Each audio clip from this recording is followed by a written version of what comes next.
Und hallo, herzlich willkommen zurück zu Trails in the Sky nach langer Pause. Aber jetzt geht's endlich weiter. Moment, das Kabel hängt hier fest. Meine Güte, wo hängt denn das überall fest? Moment. Komplett verheddert. Heilbraler, kleinen Moment. Kabelsalat. Ist hier gerade angesagt. Okay. So. Meine Güte, hier sieht's aber auch aus mit den Kabeln. Okay. Jetzt können wir. Nicht allzu viel habe ich mich in der Zwischenzeit gekümmert, in der langen Zwischenzeit. Ein bisschen was habe ich gemacht. Ich habe ein bisschen gelevelt. Aber auch nur ganz kleines wenig. Wir sind jetzt Level 9. Habe die andere Quest noch gemacht mit den Pilzen. Müssen auf Blue Sky und Twitter dich reposten. Hoffen wir mal, dass eine dieser Seiten, hauptsächlich Twitter, irgendwann zugrunde geht, dass wir nur noch eine dieser Seiten brauchen. Geht mir so auf den Sack, ich kann das auch nicht ausstehen, auf ständig allen möglichen Seiten zu sagen, hey, ich bin live, huhuhu. Es geht mir auch dezent auf die Klöten. Ja, Mushroom-Ding habe ich gemacht. Um die Pilze zu finden, musste ich erstmal überhaupt mit dem Auftragsgeber überhaupt reden, bis ich dann die Pilze überhaupt finden konnte. Und die waren auch dort, wo ich eigentlich vermutet hatte. Aber das war auch alles. Und ich habe all quasi Nebenquests gemacht. Also können wir uns jetzt um die Hauptquests kümmern, die wir machen sollen. Und das sollte ja hier beim Bürgermeister stattfinden. Haha! Ole Captain Chicken Nugget geklaut. Das ist...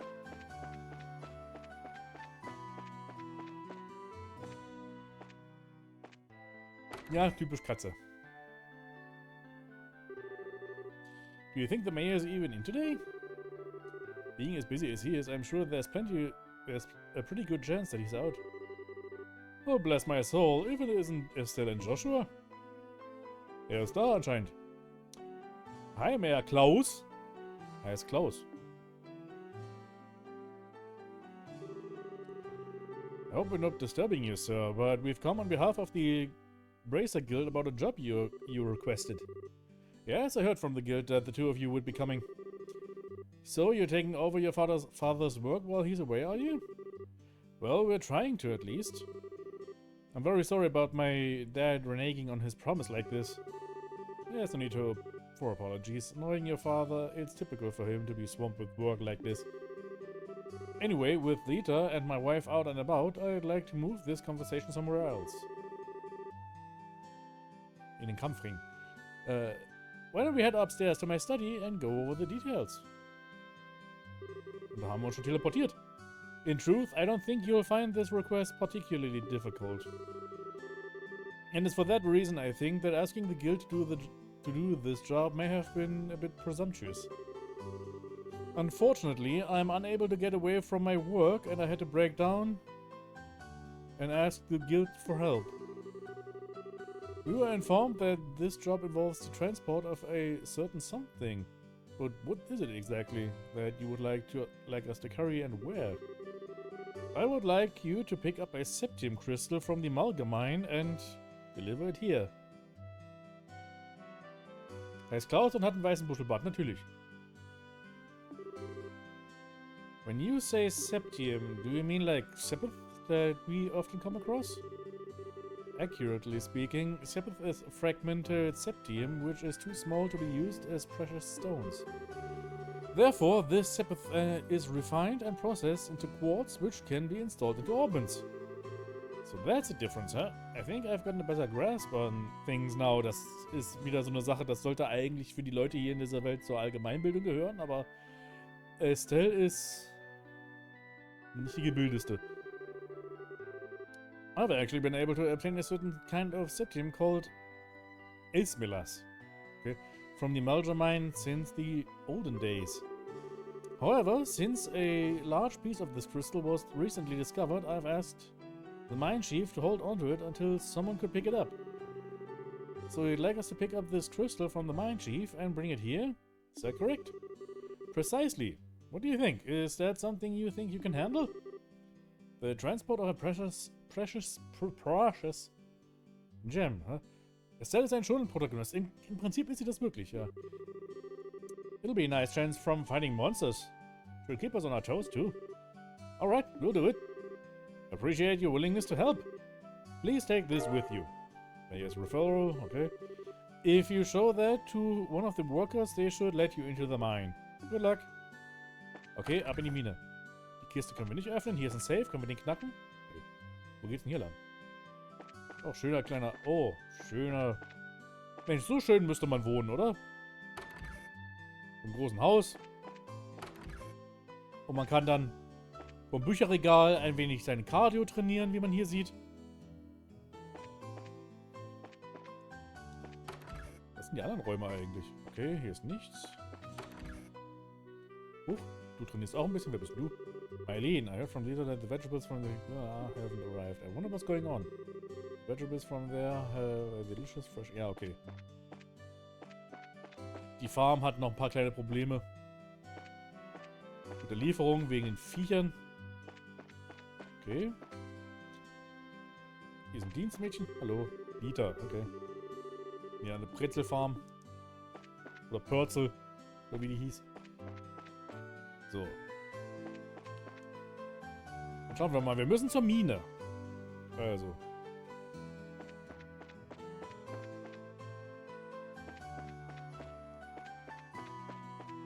So, Marja Trail. Moment. Wo ging das hin? Da, nach oben irgendwo.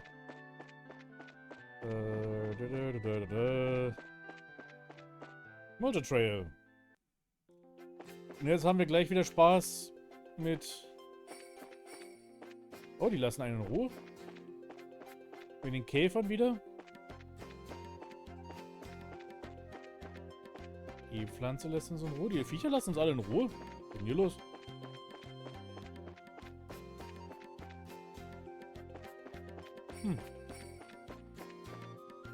Nichts juckt's uns. Na gut. Ich beschwere mich nicht. Okay, ab in die... Ja, genau. Jetzt. Ah, die Viecher haben ein Käfervideo auf YouTube gesehen. Ja, deswegen greifen sie mich jetzt an.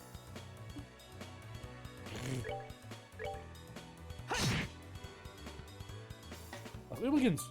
Während ich gelevelt habe, hat Estelle ihre erste Angriffskraft gelernt. Hurricane. Das will ich gleich mal zeigen, wie die aussieht.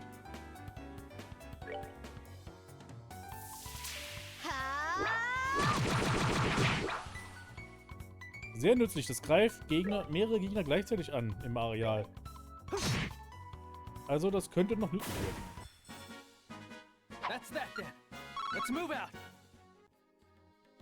Das hat mir hier schon beim Level ein bisschen geholfen, muss ich zugeben. Ich sag nichts. Ich sag nichts. Nö. Ist gut.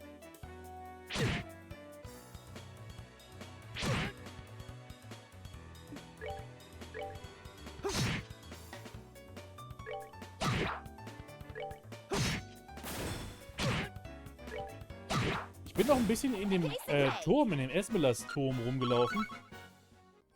Da war nichts mit Story oder sowas. Da war einfach aber eine Waffe für Estelle drin. Eine bessere Waffe. Ja, ja.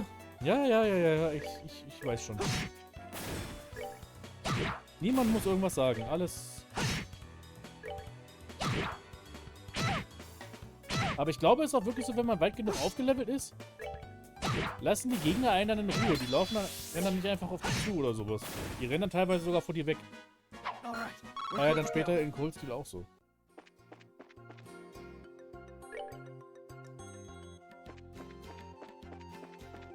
Bitte lass mich in Ruhe. Du auch. Okay, jetzt sind wir da.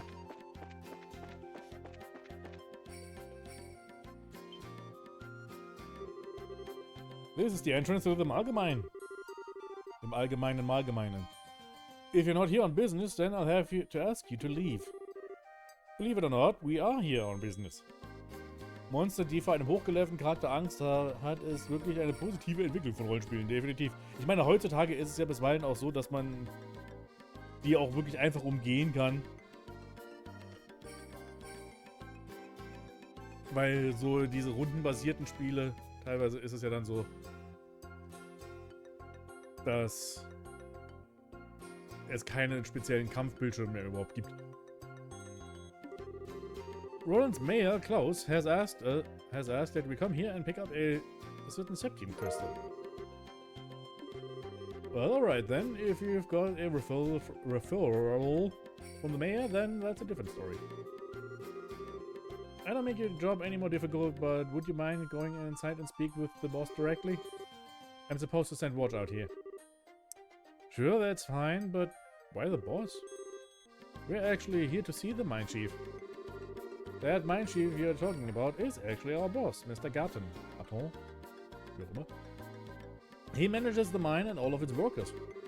He's the kind of guy who enjoys discovering a septium lode more than eating 3 meals a day. I'm fairly sure he's working down in the lower tunnels today. Thanks for the tip. We'll go see if we can locate him. Okay, neues Areal. Auch mal wieder was Neues. Hat man lange nicht gehabt. Karte gibt es keine. War irgendwie klar. Was wollen wir wetten, dass hier irgendwie ein Minenschacht einstürzt?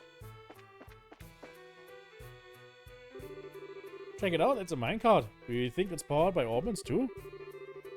Looks that way to me. How about we get in and see where it takes us? Right, minecart. Whee!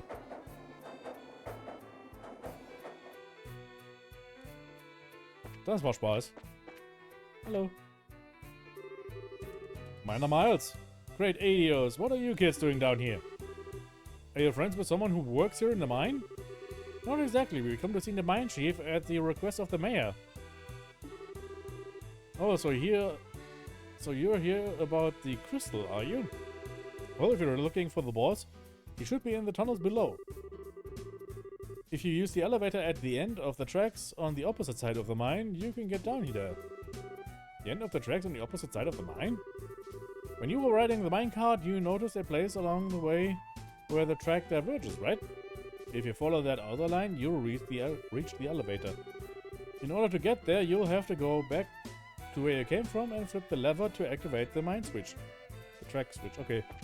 Alles klar, wir müssen zurück. Und ja, genau.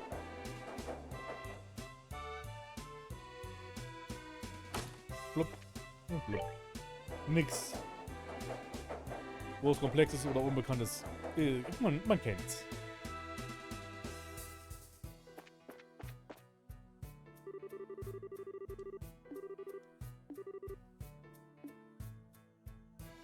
Okay, der Fahrstuhl funktioniert nicht. There's orbital energy running through it, but it appears to be mechanically locked. Maybe we should go back and ask a miner about it.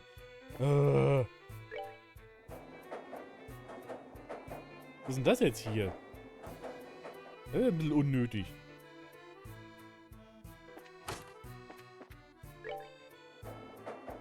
Und zurück.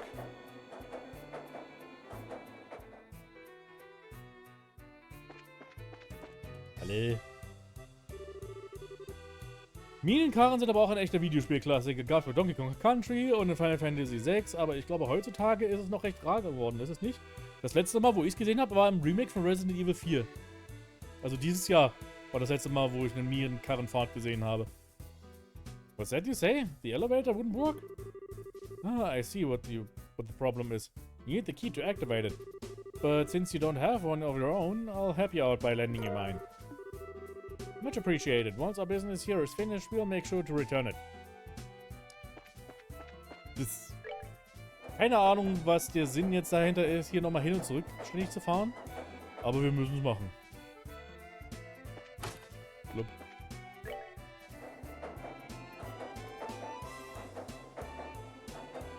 Ja, Resident Evil 4 ist aber auch schon 18 Jahre alt. Nee, ich meine das Remake von Resident Evil 4, was dieses Jahr rausgekommen ist. Still try using that key we just borrowed. You should be able to get the elevator working this time.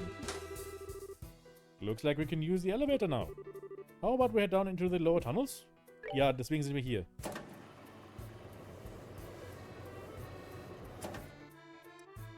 Okay.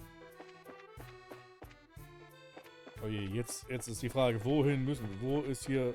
ist ein Labyrinth, okay. Labyrinth ist immer sehr schön, gerade für mich und... Ja, was ein Remake ist von Resident Evil 4, wird ja wohl auch im Original gegeben haben. Ja, im Original gab es das. Allerdings nicht so involviert, wie das dann im Remake war. Da war das dann wirklich, da musste man noch wirklich wesentlich mehr erledigen. Dann gab es dann noch das ist ein richtiges Setpiece, wo man noch Gegner abschießen muss und hast du nicht gesehen. Ich will mich nur mal ein bisschen hier umgucken, weil ich glaube... Pierre, hallo Pierre. Hallo Heinrich.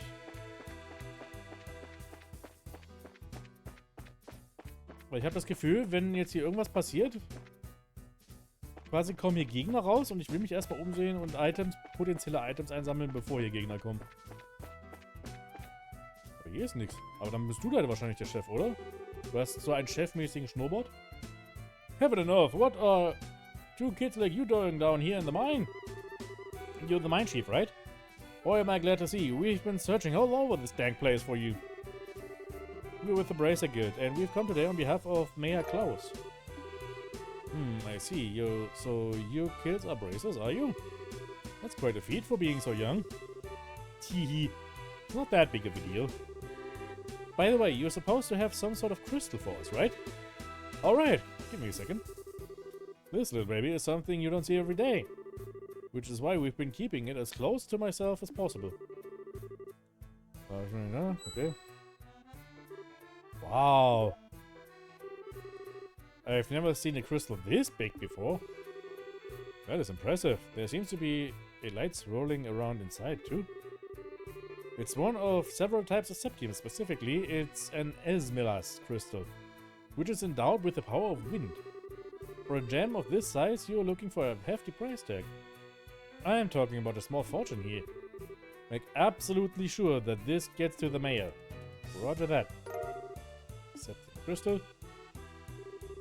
It's so beautiful. Und wieder läuft sie rot an. Das ist unglaublich. Also ich glaube, entweder hat die wirklich ein Problem mit ihrem Blutdruck oder mit ihrer Libido. It feels like I'm carrying a little fairy in my hand. Hihihihi. This is super fun. Check this out, Joshua. Sie ist ja wirklich noch wie ein kleines Kind. That's nice and all, but how about you stop horsing around? If you drop it, we could be in some real trouble. Fine, you big killjoy. Ja, das dachte ich mir auch gerade. Sie fällt hin und der geht kaputt. Estelle put the crystal away in her pocket. Nee, ist alles in Ordnung. Well, I guess that's that. We'll get out of your hair now, Mr. Gaton. But don't worry, we'll make sure this gets to the mayor. I'm counting on you kids. Huh? What's the matter? That's odd. The airflow down here has suddenly shifted. The airflow? The scent, it's... Whoa! Ah! Yee! Is it over? What was that an earthquake just now? Ganz ehrlich, wenn ich in der Mine wäre und plötzlich rumpelt's wie als wäre ein Erdbeben, ich würde mir so in die Hosen scheißen. No, it seems that there's been a cave-in somewhere within the mine. I wonder if one of the miners hit a patch of loose ground. I better check out on the extent of the damage. Look out, Estelle! What? Oh, Krabbe! Da erinnere ich mich gerade dran. Ich habe das mal miterlebt. Quasi ein Erdbeben, was durch einen Einsturz eines Minenschachtes ausgelöst wurde. Das war, als ich noch ein Kind war. Das war mitten in der Nacht, wir haben geschlafen und plötzlich hat die Erde gebebt. Au. Au. Kann ich mehrere gleichzeitig? Oh, ich kann gleich alle drei.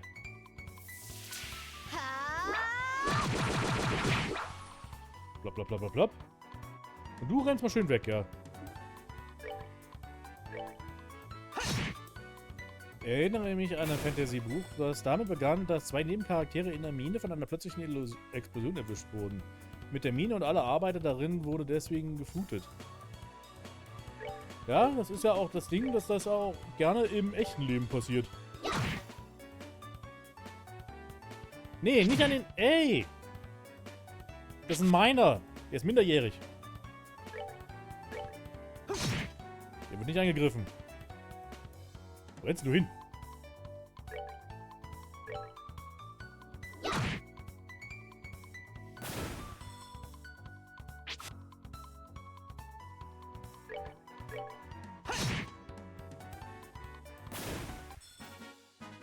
That's that then. Let's move out.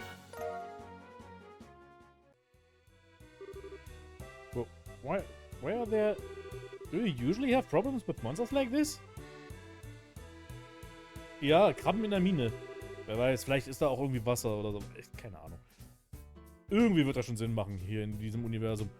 No, this is the first time we've ever had anything like this happen down here. Monsters have a predisposition which attracts them to the glow of Septium. Okay, da wird schon erklärt. So we've had a lot of them wander into the mine in the past, but judging from the situation, it may be that their recent cave-in opened up a hole connected to a den of monsters. Did you say den of monsters? It's not inconceivable. But this is no time to be standing around thinking about it. I've got to get the other workers out of here. If that's the case, then how about letting us help you out? You're kidding, right? Monster extermination is right up our alley, and besides, every minute counts. Ja, das macht irgendwo Sinn. You're right. Some extra help would be much appreciated. So, how many miners are we looking at in all? There should only be 4 others working here in the lower tunnels. Got it. Now let's go find them. Sorry about all this. Alright, take these and use them if you need to. Tierbaum, hey, hallo. Warum kommt der Typ mit? Jetzt müssen wir den jetzt permanent beschützen? Ja, müssen wir.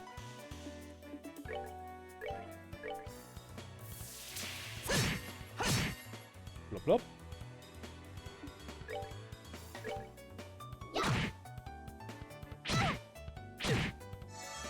Oh, der hat sich geheilt. Sehr schön. Nicht daneben hauen, Joshua. Nicht daneben hauen ist der.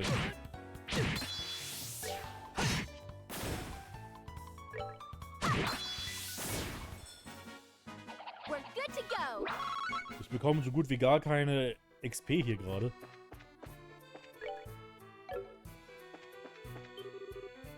Don't come any closer. Mine are bones. I'm not trying to brag, but I'm all muscle, so I wouldn't make for a tasty meal. Das solltest du nicht sagen, weil Muskeln, wenn du wirklich alles nur aus Muskeln bestehst, würdest du gerade ein gutes Essen abgeben. Me too, I'm not delicious either. Die Krabbenminer ist auch nur gut. Sie wollen in die Wangen der Miners kneifen. Bitte nicht. All this flab would be terrible for a monster's health. Wenn du richtig flabby bist, dann solltest du nicht als Minenarbeiter arbeiten. Minenarbeit ist richtig, da brauchst... Das braucht Kraft.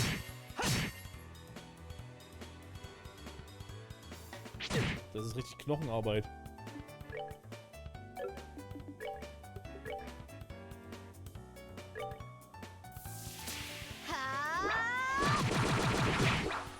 Okay, der Schaden, den Hurricane macht, ist jetzt nicht sonderlich groß, muss ich zugeben.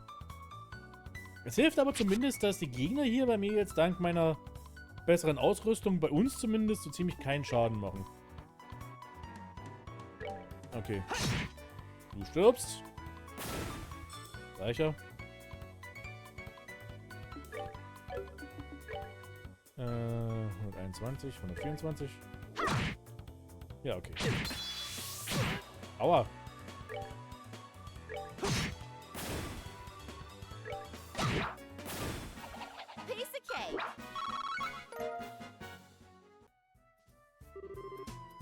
We're safe now, guys.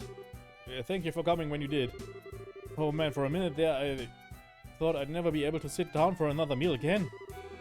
This is no time to feel relief. We need to evacuate this place. Any more lollygagging? Auch schön an der Begriff Lollygagging. You're going to be sitting in the belly of one of these monsters. Yes, boss. Wait for me.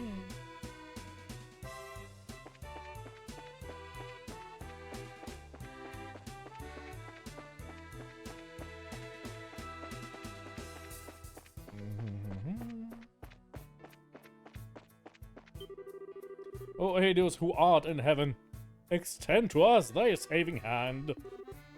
Hey, you idiot. If you got time to pray to the goddess, then how about helping me take care of these creatures? Krabbe. Das ist eine heilige Krabbe. Alle manche noch.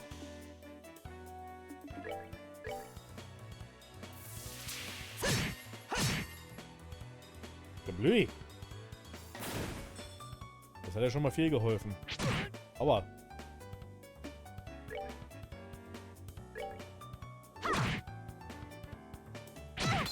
Au.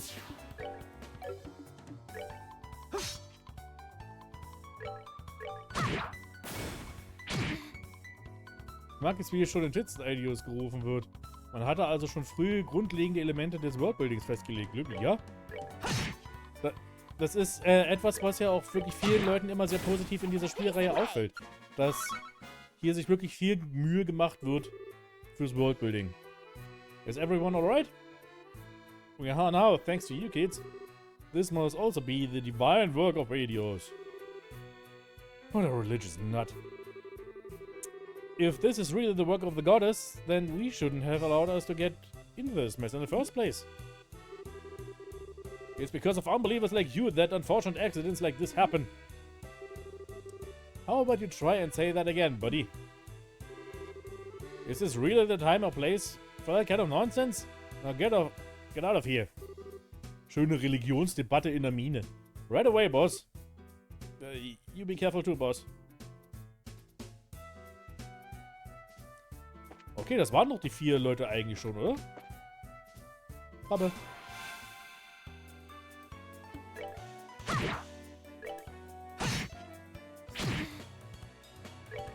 Lass dich auf, die Krabbe. Alright, we're good to go. Brauch nur ein bisschen Butter und eine Zange.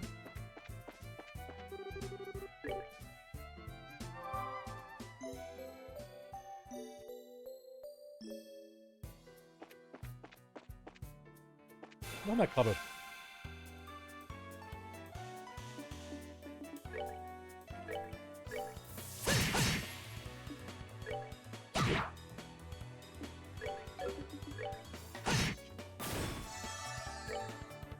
Ich frage mich echt, wann Joshua endlich mal eine neue Fähigkeit lernt. Bei der ist wirklich so... Der hat bisher noch nichts Neues gelernt an Fähigkeiten.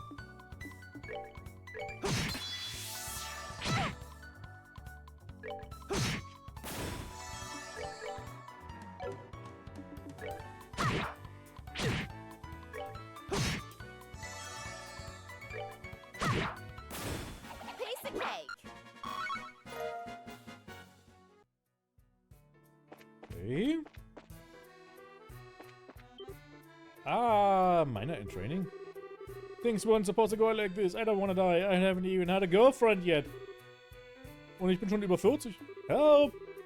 What? We still got another one down here? We better hurry and rescue him. Hier, er sieht doch, dass es eigentlich nur 4 Leute sind. Was macht der Typ hier?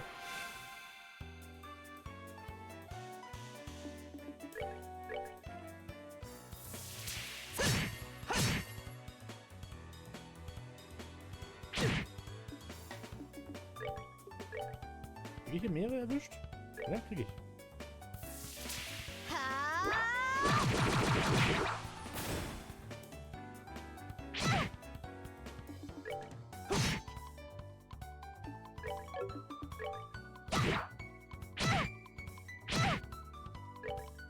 Wie sie uns ständig angreifen und einfach nur 0 Schaden bekommen hier wieder. That's that then. Let's move out. Okay. Oh man, you kids saved my skin. Don't worry, you're safe now. A handful of monsters are no match for the legs of a bracer. Did you say bracers? What are you doing in a place like this? By the soot on my boots, you're the new recruit from yesterday. Why on earth are you digging down here in the lower tunnels? I was hoping to get a glimpse of how all the veteran miners work down here. Yeah, that's it. Überhaupt nicht verdächtig. When suddenly the wall collapsed and a flood of monsters came in from the other side. So we've got ourselves a veritable nest of monsters now, huh? It looks like you guessed right, kid. So it seems. The area up ahead is dangerous. It's swarming with monsters. Anyway, I'm out of here. Der Typ ist... Der ist nicht ein... Der ist kein Minenarbeiter. Sage ich jetzt mal so. Der ist mit Sicherheit kein richtig normaler Minenarbeiter. Would you look at him run? He must have been really scared. Oh, hi Minke. Minke hat sich hier unten hingelegt. Muss ich immer aufpassen, dass ich sie nicht überrolle. I bet. Okay, wie sieht's jetzt hier aus? Okay. Hey, where are you going? That way leads to the monster den. Ja, ich wollte ja sehen, wo das Ding ist überhaupt. The bedrock is still unstable, so how about we do ourselves a favor and keep away from there? Sich als Miner auszugeben, also wirklich, jemand schämt sich wohl für sein Alter, ja. It doesn't really look that safe either. Alright, let's turn back. Okay, also nichts wie raus hier. Krabbe! Krab, Krab. Die hat sich geheilt, die Krabbe. Piece of cake.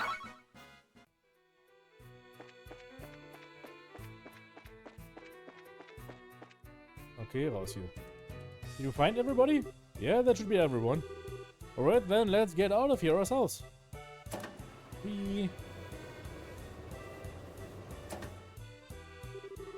Are you alright, boss? I'm sure glad you're safe. Ihr seid immer noch nicht aus der Mine raus. Ihr sollt raus da. You can thank these kids for that. By the way, is everyone accounted for? Yep, everyone's here. Well, except for the new guy who took off like a bat out of hell. The poor guy must have wet himself scared. I see. Well, I hope he doesn't give up on being a miner after this. Anyway, there's a high possibility that there are monsters still in the lower tunnels. Until we can confirm that it's safe, I don't want anyone using the elevator. You hear me? Das hat ja super funktioniert. Und du? That was a huge miscalculation on my part. I never expected monsters to surface or braces to show up. I guess I just have to report the truth about everything that happened. Okay, meine Vermutung war richtig. I apologize for getting you involved in more than your fair share of work today. I'll get in touch with the guild a little later on and make sure you two are compensated fairly. Don't sweat it, we just did what anyone would have done in our position. And besides, it's all a part of our training to become a full-fledged bracer. By the way, what do you intend to do about the lower tunnels? I don't know, but we'll figure out some way to deal with it. There's always the option of sealing off the monster den with some explosives. As a heads up, I may ask the guild for help if you run into any other serious trouble. Sure, you can count on us, and we'll make sure this crystal gets to the mayor as intended. You did make sure you didn't drop it, right, Estelle? How rude. I'm not that careless. Look, it's right. You didn't. You lost it? Sick! I've got it right here. Hat sie nur verarscht. Estelle ist sympathisch. Estelle ist einfach sympathisch. Let's go make the delivery, shall we? You are unbelievable. Young lady, those are the kind of words that'll give an old man like me a heart attack. Ist aber auch niedlich irgendwo.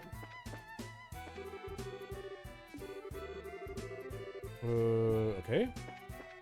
Ich muss aber noch den Schlüssel abgeben, ne?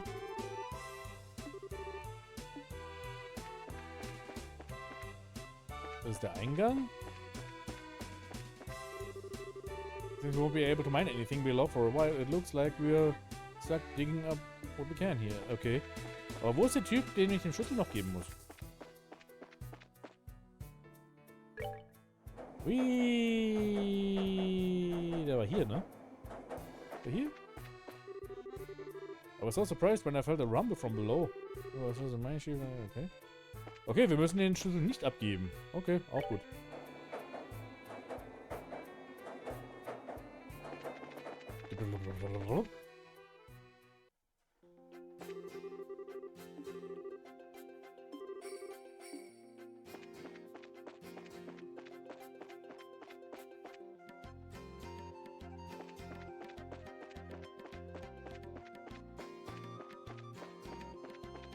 Blöder Käfer, verpiss dich bloß. Du auch.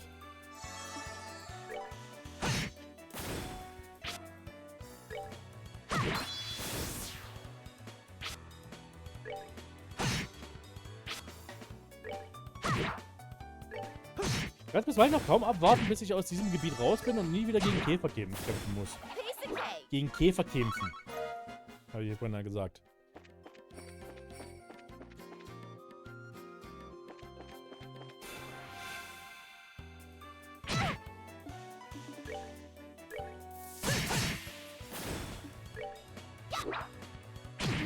Du musst natürlich auch unbedingt daneben hauen, ne?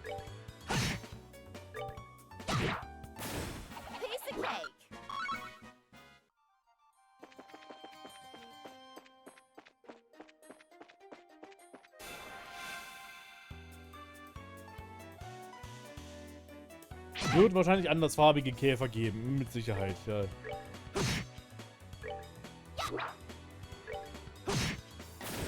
All right, we're good to go.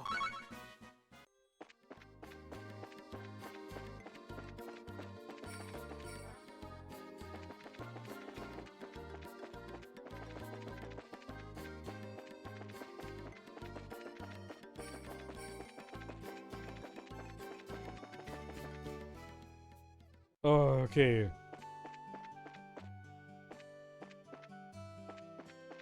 Zurück in Roland.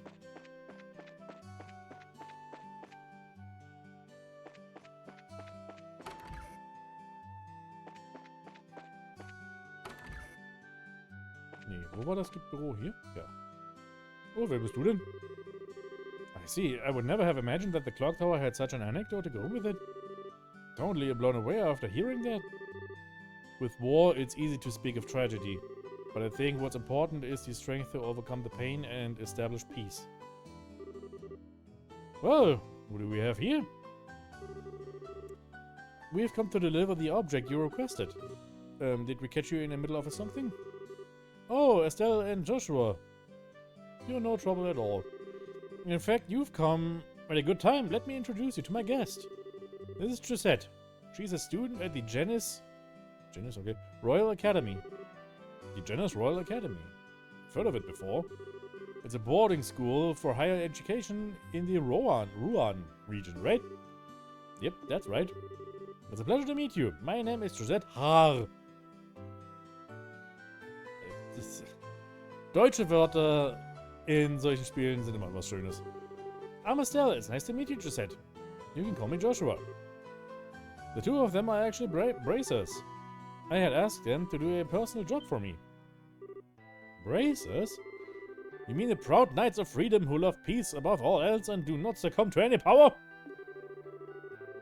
This is such an inspiring moment. I never thought I'd run into any real bracers. The inspiring part sounds a little much. By the way, is it alright if I just call you Gisette? Well, yes, please do. So why did you come to Roland? Are you a friend with the mayors? No, today is actually the first time we've ever met. I'm researching the important cultural assets of each region as a part of my independent studies. And although I thought he might be busy, I've been lucky enough to get an audience with the mayor. You're really serious about your studies, aren't you? Maybe we're intruding a bit, huh? No, I've already asked the mayor enough questions. Instead, maybe it is I who am in the way. Don't be silly, it's not like that at all. Estelle, this is a great opportunity, so how about showing her what you've brought with you? Sure, hold on a second. Bring. Oh my word, that's septine, right? What a wonderful glow it gives off. Yes, and its size is impressive too. Hätte ich für jedes Mal, dass ein JRPG-Charakter H hieß, eine Nickel, hätte ich jetzt 2 Nickel. Weiß nicht, Was nicht viel ist, aber es ist seltsam, dass es zweimal passiert. Moment mal, es gibt noch jemand anders mit H Nachnamen als Nachnamen? Ach du meine Güte. This is indeed a gift worthy of expressing the appreciation of all Roland's citizens. A gift? Worthy of expressing our appreciation. I see, so this is a gift for the Queen's anniversary. You're sharp, Joshua. I intend to send an engraved ornament using this to the Queen, as a token of Roland's citizens' appreciation to Her Majesty, who will be turning 60 years old. Ach du Mensch, das sind Royalisten. Fire Emblem hatte einen Badass Charakter namens H. Aber nur im Englischen, im Deutschen hat man ihn umbenannt, okay. Fire Emblem auf Gamecube und Wii, um genau zu sein. Ach, die, Path of Radiance und so weiter, glaube ich, hießen die, ne? Oder einer davon hieß so. So, it's a present for the Queen. Oh, delightful. We as citizens of Übel owe Her Majesty a great debt for all she has done for us. Für alle Steuergelder, die sie aufgebraucht hat. Ohne wirklich was zu machen. Genauso wie im echten Leben. In fact, the reason why we can use an airliner with such ease is because of the support of the royal family. I've even heard that the Bracer Guild in Übel has received support from the royal family. You do owe her a great debt of gratitude.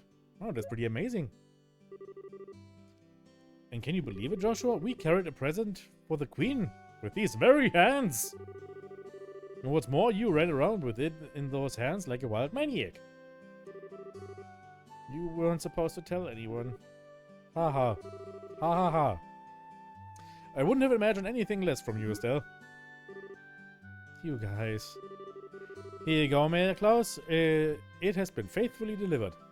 Path of Radiance and Radiant Dawn, genau. Auch als Tellius-Saga bekannt, wie es durchgehend eine Story im selben Kontinent abspielt und leider deswegen auch nur minimal verkauft hat, obwohl sie wohl spielerisch ein Highlight des Franchises waren. Auch vom Writing her wohl so gut wie die besten waren.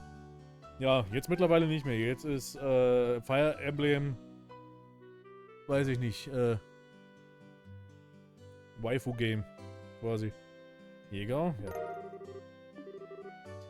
Thank you very much. And as a matter of precaution...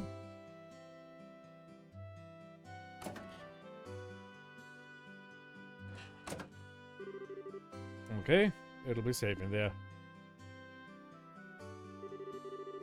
Now all that's left is to have Melda's Oboe Factory finish up the engraving on its ornament. I can't wait to see what it'll look like when it's done. Don't hug it all to yourself when you do. Let me see it too when it's finished, okay? It's too bad I won't be here to see it for myself. But okay, I was lucky enough to speak with the mayor and see something as beautiful as that. How shall I ever thank you? Don't mention it, this is all part of my job as a mayor. Thank you for everything. But I think it's time for me to say goodbye. I think we should be going ourselves. Agreed. Have a nice day, Mayor Klaus. Yourselves as well. Es regnet draußen. So we're heading home tomorrow. So you're heading home tomorrow on the airliner, are you? Yes, that's right. School's about to begin. I see. So you used your school vacation time to come here? That's so bad. We could have made great friends.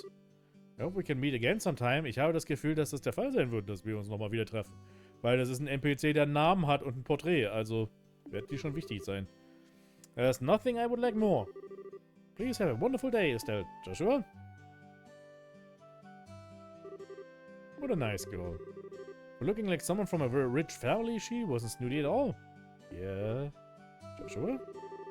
Oh, could I be correct in assuming that she's your type? What? What are you talking about? You're blushing. I'm really surprised. I had no idea that you were into the rich girl type. We'll have to get some pickup lines ready for the next time you meet. Quit getting all excited about nothing. Especially when you have no idea what others are thinking. Huh? Just never mind. Anyway, let's report to the guild. The next job we're doing for that, it will be the last one. Oh, right. Alright, let's get pumped and knock this last one out. Yay! Ich glaube, Joshua hat sich jetzt so gedacht, irgendwas ist hier verdächtig mit der. Irgendwas, Weil ey, die war mir auch nicht gerade so geheuer, um ehrlich zu sein. Außerdem sind normalerweise JRPGs oder Fantasy-Spiele allgemein eher neutral oder positiv auf Monarchien zu sprechen. Bard und Arf sind da leider doch die Ausnahme statt die Regel. Ja, das ist halt dieses autoritäre Zeug, ne? Ja. Final Fantasy 16 war jetzt auch eine ziemliche Ausnahme. Good work. It looks like you ran into a bit of trouble in the mine though, huh? How do you know? I got a call from the mine. They said that they were incredibly grateful for the both of you. Now, how about you give me a report of what happened? Okay, then this is what happened. Okay. 1500, es war eigentlich... Ist auch schön, der Job war, glaube ich, eigentlich nur für 800 Mirror ausgelegt, aber wir haben 1500 bekommen, weil es ja mehr Probleme gab, also haben wir extra Geld bekommen. Very nice. It looks like you did much more than anyone was expecting from you. Dealing with unexpected accidents is also a part of our mission as bracers. I hope to see more great things from you in the future. You just leave that to us, Sternchen. Well, you don't have to worry about Estelle missing anything, since her nose is always in everything. Yeah, what he said. Hey, why are you saying that I'm super nosy like that? Because you are. Your skills lie in being direct, nosy, and naive, right? Isn't it being a bit harsh, Joshua? Are you sure about that? Alright, that's enough, you two. Okay, this is the last of the jobs you'll be doing for Cassius. You've heard of the Liberal News, right? You'll be cooperating with them to get some coverage for a news story. Isn't that the name of the news magazine we bought the other day? What are the chances of that happening? When you say cooperating with them to get some coverage, just exactly what does that entail? It seems that they are looking for a skilled guide because they want to get some shots of a dangerous place. You'll need to ask the reporters directly for the details. The reporter and camera woman from the news service are staying at the Hotel Roland. Here's a referral from the guild. Alright, how about we get over to the hotel and talk to these people? Good idea, let's go! Gibt noch Nebenquests? Gibt es. Oh, eine Katze ist schon. I'm looking for my lost cat. Please meet me here at the Café Terrace. Das werden wir natürlich unbedingt machen. Elise Highway Monster. A ferocious monster known as a rhinocider has been spotted roving the Elise Highway. Bracers from this branch are requested to deal with this threat immediately. Okay, also es heißt, Mie zu finden.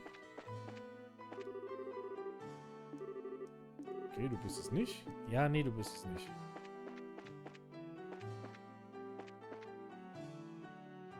Auf der Terrasse in der...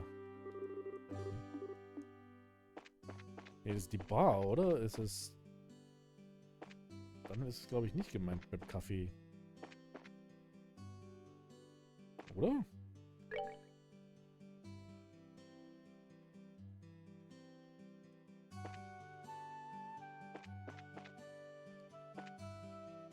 Ah, hier bist du doch. Doch, war richtig. What am I ever to do? I hope those braces will show up sometime soon. Did I hear you say you're looking for a couple of braces? Yes, that's right. Does this mean that you are they? It sure does. Even that handsome young man, too? That's right, myself included. Well, what a pleasant surprise this is. Ida, bitte beruhige dich, die sind minderjährig. There certainly seem to be a lot of people with the name Bracer these days. Does this mean you are brother and sister or something like that? You know, that's gotta be it. When people have the same name, it usually means their family. Okay, die Person ist seltsam. Well, I guess that's kind of how it is for us. Estelle, I think this lady has no idea what bracers are. She seems to have mistaken the word bracer for somebody's name. You can't be serious. May I ask what the two of you are whispering to each other? It'll be a pain to explain all of this to her, so let's just go along with what she says. I'll try. You seem to be troubled over something, ma'am. My goodness, for such a cute little dumpling, you catch on quick. Young boys are so considerate. Bitte, ruhig. Kalte Dusche. Hey, are you really distressed or are you just trying to flirt with someone who's way too young for you? Oh, that's right, I am so distressed. Little Ariel hasn't come home. I carelessly dozed off here at the cafe and she vanished. And who is Ariel exactly? My little kitten. She's so snuggly wuggly. Oh, and if I might add, it's not just her face that's so cute, it's her personality as well. What's the color of your kitten's fur? Oh, let me think for a moment. Maybe it's like the color of the evening sun in autumn shining down upon a field of wheat. So it's tan-ish? I think she's just running around somewhere, so if you find her, please bring her back. Understood, we'll stand by looking for her outdoors. If you find her, we'll come back and report to you. I'll be waiting right here for you. Good luck, Mr. and Mrs. Brace. Okay. Retten wir die Meets. Wo auch immer sie ist. Meets, bist du hier? Nein, Meets ist nicht hier. Meets? Da ist Meets hier? Da ist Meets. Look. Joshua, is that cat? It looks like the one that lady was looking for. I'm certain that's the one. We'd better hurry and catch it. Okay. Wir jagen der Pussy hinterher.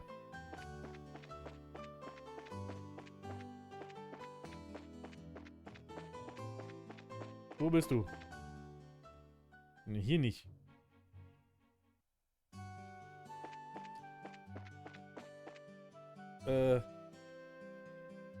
Oh, da ist sie. Look, it's that cat again. Get back here. So aggressiv, das funktioniert doch so nicht. This is just like back at the puzzle farm. It seems like we are doing a lot of chasing these days.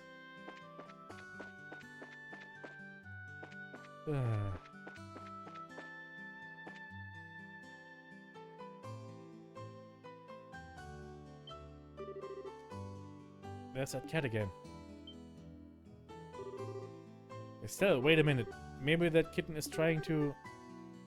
Oh no, it's getting away! It went towards the chapel. Let's hurry and catch it. Here we go again. Etwas spezifisch, aber ich muss sagen, dass ich diese Herangehensweise mit den Charakteren sehr angenehm finde. Jedenfalls im Vergleich zu Cold Steel, wo alles am Anfang und für eine Weile sich auf die Schule konzentrierte. Hier ist es bunter und unterschiedlicher und einfach interessant, wen wir als nächstes treffen. Estelle hat zu viel Energie für eine Katze. Muss doch unheimlich sein. Ja, teilweise schon, ne? Ja, also das Pacing ist natürlich von Cold Steel anders, aber das ist ja auch gewollt gewesen wahrscheinlich, weil die haben ja versucht, das irgendwie mit dem Schulalltag zu machen und so weiter. Trails of Cold Steel war quasi, würde ich mal so vermuten, Falcoms Versuch, so eine Art Persona-Spiel zu machen. Während das hier dann doch eher normales RPG ist. There's nowhere left for you to run, little kitty. It's time to be caught.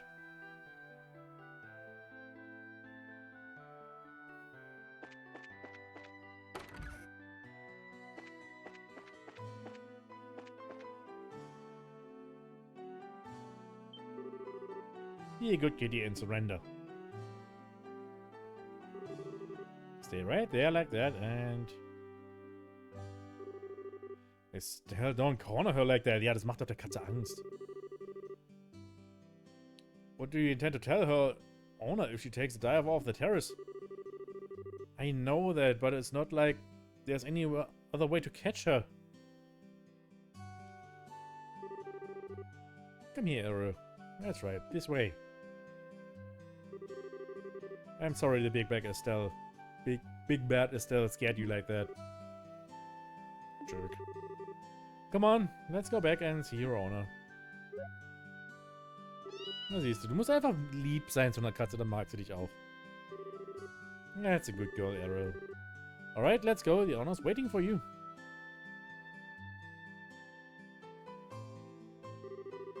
Die Katze läuft rückwärts die ganze Zeit. And that's pretty much everything that happened. Seht ihr das? Die Animation ist, die Katze läuft rückwärts. I'm pretty sure that Ariel was on her way back to see you from the beginning. Each time we saw her, she had been walking towards the cafe. Now that you mention it, that does seem like what happened. There's a chance that because of us, she ended up coming back this late. Oh, don't be silly. You two brought her back safe and sound. I'm really grateful to the both of you. But especially you, Mr. Bracer. You are just a cat's meow. Meow. I'll take that as a compliment. You're blushing, Joshua. I'd sure like to put a collar on you. Then you'd be perfect. Sexuelle Belästigung and trails in the sky. I apologize, but we're going to need to get back and report to the guild. Have a nice day. See you later. Oh yes, I hope to be seeing you a lot more, Mr. Bracer. What the fuck? Kommentarlos einfach zurückgelassen. Okay, und es war noch ein Monster hier auf dem Elise Highway irgendwo? Hieß es?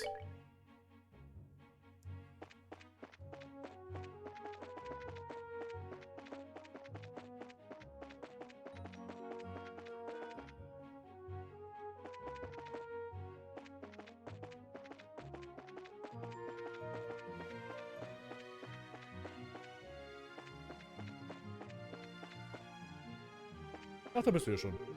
Exterminate. Exterminate. Mal wieder die beste Postmusik ever.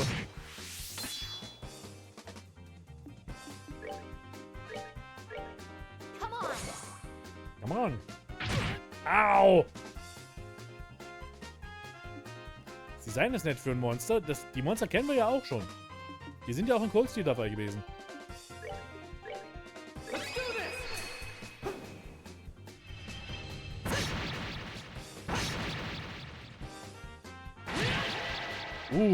Das war schade.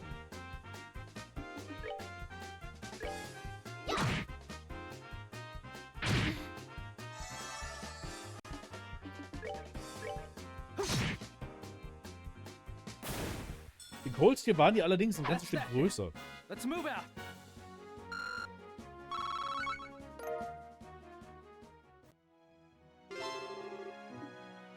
Okay. Vieh ist erledigt.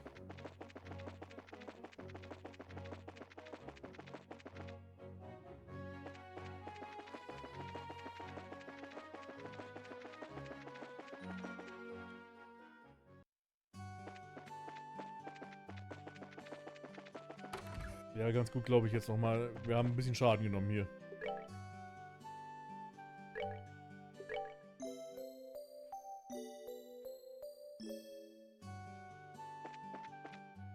Halt, wir mussten doch sowieso ins Hotel. Moment.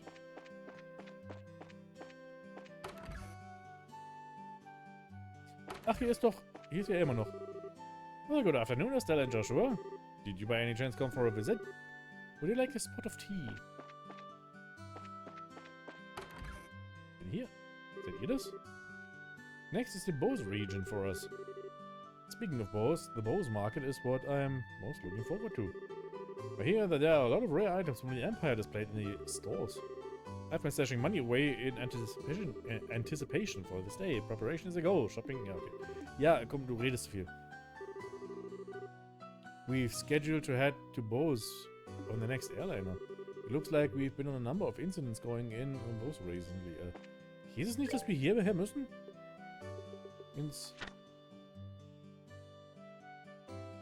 Customer will lose assistance in getting coverage of the news story.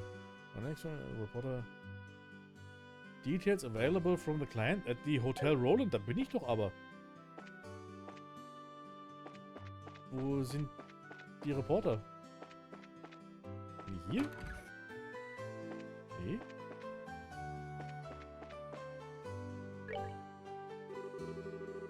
Well, I was wondering if I could ask you something. Is it true that the people from the magazine company are staying here? Well, you're certainly right about that. Did you have some business with them? Actually, we're here representing the guild to cooperate with them on getting a story. Edel, yeah. Really? Is that so? Then I regret to inform you that the both of them are out at the moment. Oh, well, do you know where they went? That reporter fellow said something about heading over to the bar. How about you try asking there? The bar. Got it. Thanks. We appreciate the help. Okay. Reporter besäuft sich. Wie passend. Bist du der Reporter? Du bist Simon. Nein, du bist nicht der Reporter. Bist du der Reporter? Das ist schön. Unshaven man. Okay. Huh. What are you kids supposed to be? Are you perhaps the reporter from the Liberal News? That's right, but how do you know that? I like getting the scoop on things, but I hate it when people try and pry into my life. What business do you have with me? We're here representing the Bracer Guild. We were told that you had requested an escort? Oh, an escort. Oh my. Oh, you finally come, have you? I've been waiting forever for you guys to show up. Die verbogene Zigarette. Ich frage mich auch immer, woher das kommt, dieses Klischee mit der verknickten Zigarette. So, where's Cassius Bright? Well, the thing is, he had another job come up. So he's not even in Roland. What? I came all the way here so I could get a story from this famous bracer? Crap. What a waste this trip turned out to be. I don't get what you're so disappointed about, but there's no need to get your boxes in a bunch. We've got you covered. I guess I don't have much of a choice. You'll have to do. Wait, what did you just say? Don't get your boxes in a bunch? No, the we've got you covered part. What do you mean by that? It's just like Joshua said, we are your representative bracers. Oh, and here's our referral. Hey, this has got to be some kind of bad joke. Are you trying to tell me that you little brats are bracers? Brats? Is that how you're supposed to address a lady? What do you mean, lady? There's nothing sexy about you in that outfit. Sympathischer Kerl. If you don't like my assessment, then how about slipping into a skirt and acting like all the other girls your age? Okay, die Nebenquests und jetzt die Hauptquest, ist alles sehr, sehr unangenehm gerade. This clothing is specifically designed for those who wield a staff, and this looks like a skirt too. Are you blind? You're such a rude old man. Who are you calling an old man? I'm still in my 20s, damn it. Getting back to business, sir. The fact is that we were dispatched by the guild. I'd be more than happy to introduce you to someone else, but I don't know when they'll be free. I can't extend the deadline any longer. I guess I've got no other alternative. Alright, rejoice, you kids. I'm going to leave this up to you. What a generous old man you are. Easy, Estelle. I'm Joshua, and this here is Estelle. And you are? I'm Yal Burns, ace reporter of the Liberal News. Though we won't be working long together, I hope you'll do a good job. I'll be grateful when this is all over too. By the way, where is it exactly that you want us to guide you to? The way I see it, you need a trusty guide. Because you're headed somewhere dangerous, right? Right, my destination is the Esmeralda Tower. I'm sure you've heard of it before. Ah, that's it? Not only have we heard of it, but we were there on a job not that long ago. Well, this may just work out after all. So what I really want you to do is guide us to the tower roof. I want to get a picture from the magazine. Well, aren't you the thrill seeker? By us, do you mean that someone else is coming along too? Yes, I've got my camera woman with me. She said something about her Übel camera not working right, so she took off to the Übel factory. But she should have been back by now. If you're in a hurry, then wouldn't it be a good idea to head over there now? Now that you're going to take off to get your story once you meet up with your partner, right? Yeah, that's true. Alright then, let's head straight to the tower since we pick up my partner from the Übel. Once we pick up my partner at the Übel factory. Oh, laber. So viel Dialog war gar nicht nötig. Für die ganze Geschichte. Wait, anything but that. I'll do anything you ask. Just please give me back my camera. It's worth more to me than my life. Es wurde gesagt, dass Niall in der Liberal News arbeitet, ne? Musste einfach gerade an das Ende von Cold City 2 denken, wo wir auch ein paar Zeitungsleute sahen, aber das war ja in einem anderen Staat. Ja, und ich glaube, die werden wir dann erst in den Crossbell-Spielen, Trails from Zero und Azure, dann überhaupt erst kennenlernen. Weil da ist das, glaube ich, gewesen. What should I do about this, Dad? You're the one who took the job, so you're the one who has to deal with it.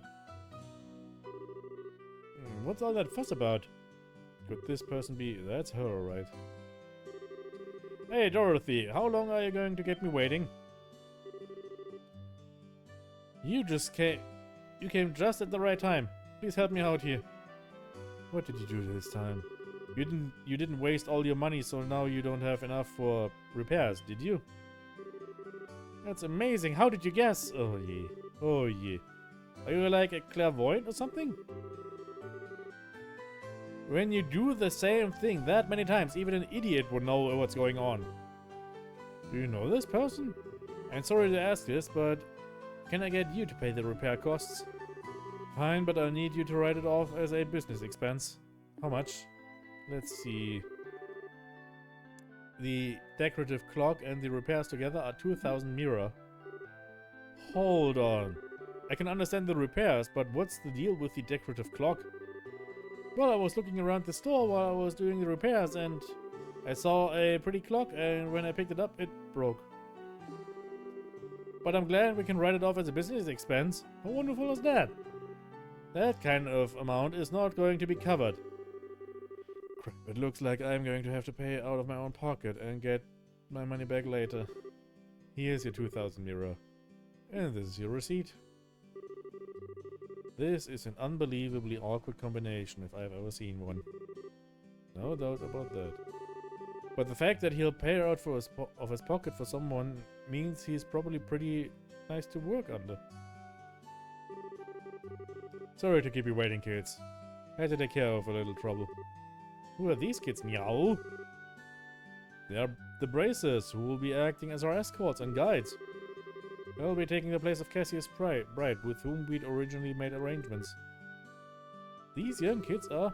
I'm Estelle. It's nice to meet you. And I'm Joshua. So it is Estelle and Joshua, is it? You may be young, but you seem reliable. I'm Dorothy Yacht. Gesundheit. I'm the new camerawoman of the Liberal News. At the moment I'm training under Niall. Niall. Das ist die Geräusche, die Arnold Schwarzenegger macht. Niall. Why did I get stuck with babysitting this blockhead of a girl? Ah, damn editor-in-chief. Relax, relax. Something good will come out of all of this soon enough. You're one to talk. Never mind, just forget. Now that we've got everyone together, how about we go and get our story? Our destination is the Elsmiller's Tower, right? Ach je, das ist echt ein klassisches Design an Dorothy. Brille, Schleife, Sommersprossen, ja. Das wird man noch merken, glaube ich, jetzt hier in den späteren Charakteren. Die sind alle noch sehr klassisch Anime-isch so angehaucht. Alright, let's go. Right on. Weil die Designs der Charaktere ändert sich bisweilen auch ein Stück weit.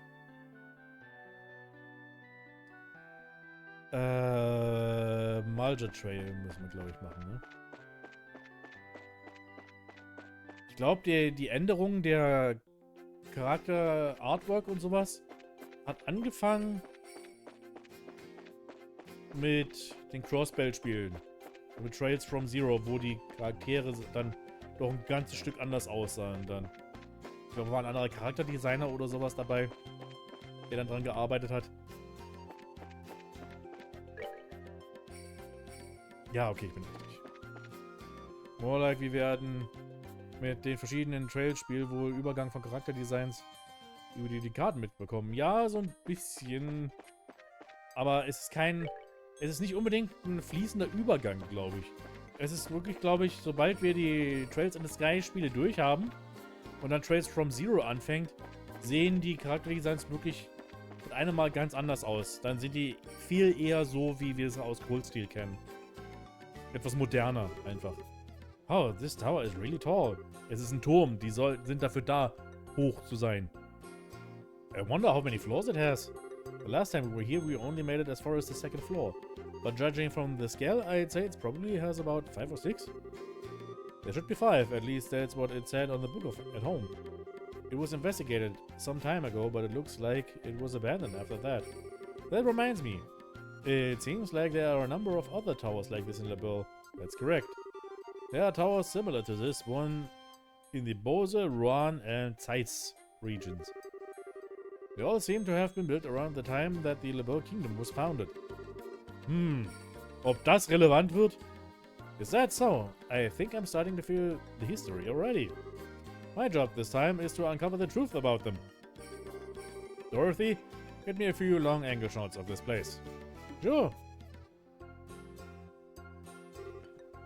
Here we go. Amazing. This is a photographer's personality supposed to change by taking a camera in the hands like that? She certainly looks like a pro. Nee, sie ist eingeschlafen.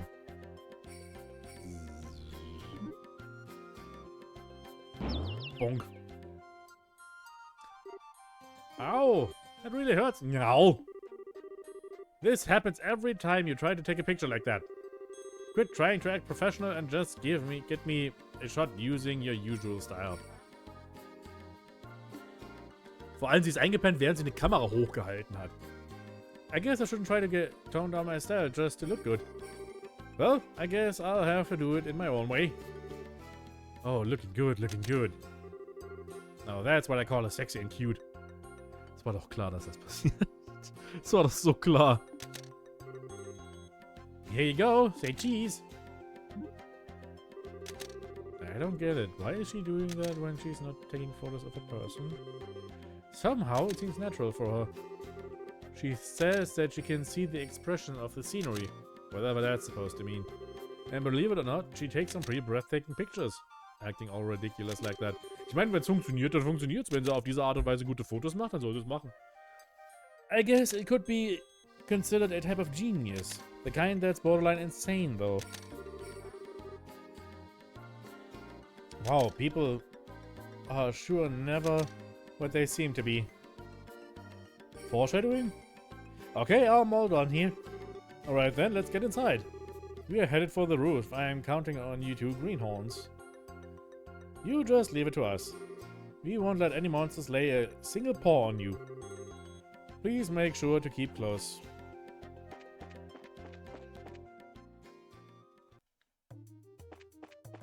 Aber irgendwie mag ich die Fotografin ja doch. Die ist eine amüsante Persönlichkeit. Zumindest. Ja. Aber ich habe schon erwähnt, ich war hier schon bereits und habe ein bisschen Sachen gemacht.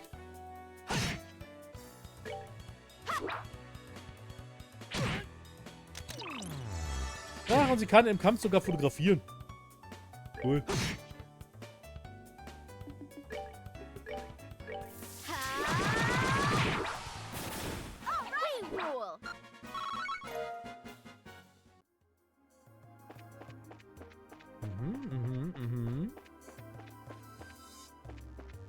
Aber ich glaube, hier liegt nichts mehr weiter rum, weil ich habe ja eigentlich alles schon eingesammelt. Ne? Ja. Ah, shit.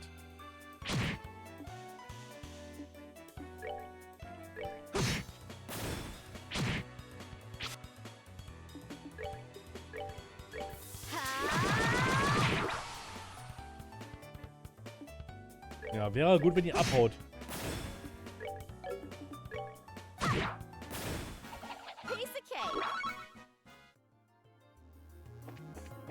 Ja, okay, also wie gesagt, ich war hier schon. Ich habe ja eigentlich so ziemlich alle Items schon eingesammelt. Bis auf eins. Ich habe ein Item gesehen, was ich bisher nicht einsammeln konnte, weil ich einfach nicht weiß, wie ich rankomme. Weil es gibt eine Kiste irgendwo in einem Stockwerk, wo ich einfach keine Ahnung habe, wie ich da hinkomme. Diese blöden, ekligen... Was sind das? Coral Shell, also irgendwie... Könnten auch glatt irgendwie so Schnecken sein.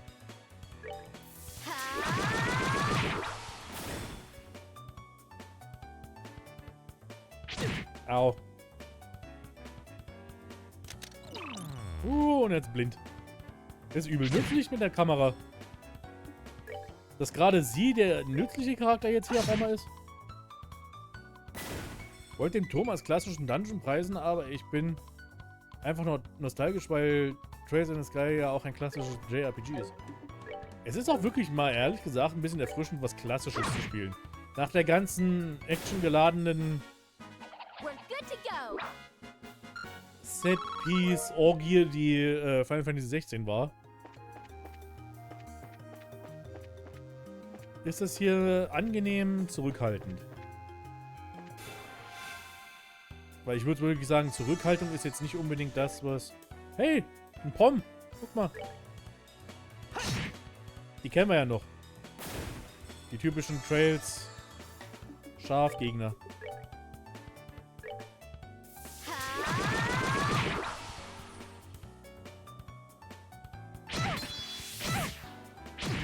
Aua.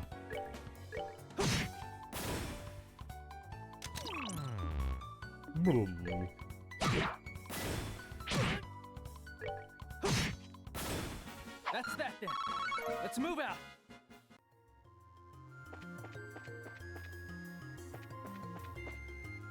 Ich weiß echt nicht mehr, wo dieses... Ich glaube, hier war irgendwo die... Hau du erstmal ab hier. Ich habe teilweise jetzt wirklich das Gefühl, dass es einfach besser wäre, direkt in die Gegner reinzulatschen und dann ist das auch schon erledigt dann quasi. Weil versuchen von den Gegnern wegzurennen, sorgt bisweilen einfach wirklich nur dafür, dass die einen in den Rücken laufen und man ist auf einmal im Nachteil am Start des Kampfes. Aua.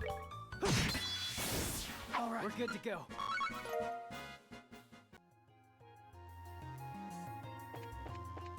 Ja, hier, ne? Hier war eine Kiste, die ich schon aufgemacht habe.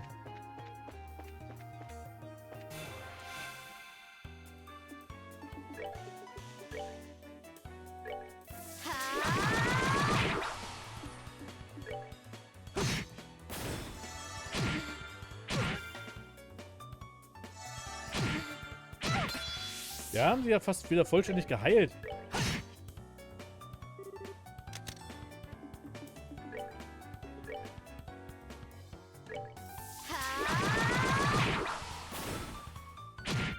Nicht die Kamerafrau angreifen.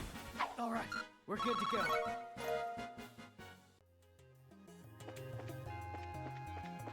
Okay.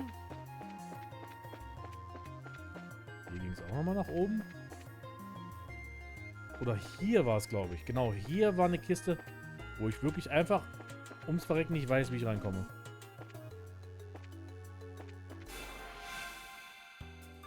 Ach du Scheiße.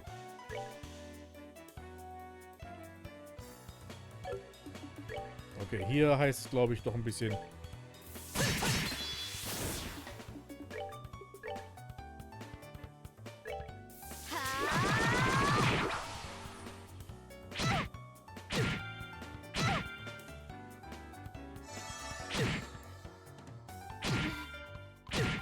Fuck.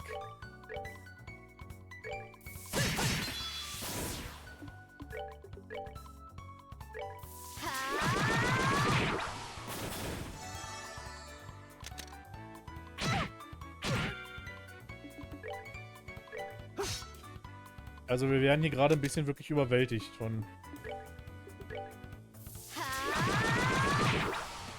der Anzahl der Gegner einfach. Obwohl, es ging ja noch. Es ging ja noch. Denkst du, wenn Dorothy die Monster fotografiert, dass er auch die Monster lobt, wie sexy sie sein? Hat sie gerade gemacht. Ich habe zwar vorgespult, aber das ist genau passiert.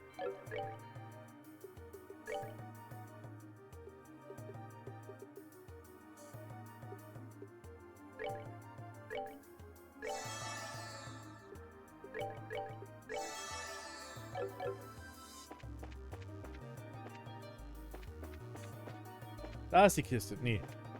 Wo war die andere Kiste? Hier war noch eine Kiste. Ich wollte sie zumindest mal gezeigt haben, wo sie ist. Die war doch irgendwo...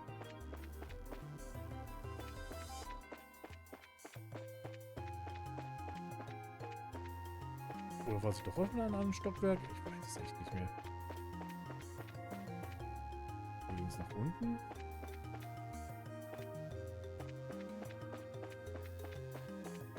Ich glaube, wir haben das Stockwerk hier schon so ziemlich ausgeräumt, ja?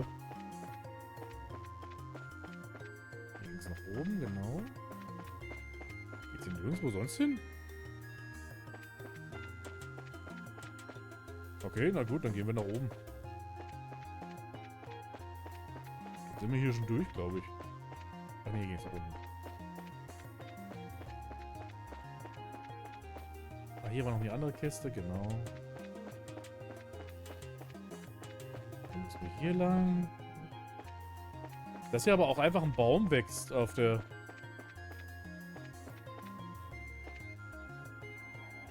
Und da sind wir ja schon.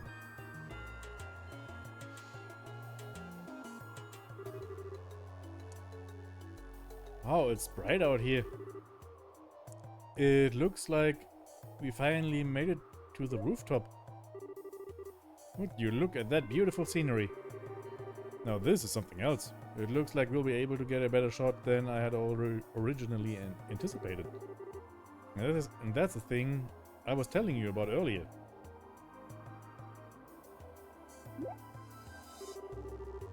I wonder what that's supposed to be exactly. It looks like a giant orbment operated cauldron, if you ask me. According to my sources, it's some sort of ancient device. Danke, das ist sehr hilfreich.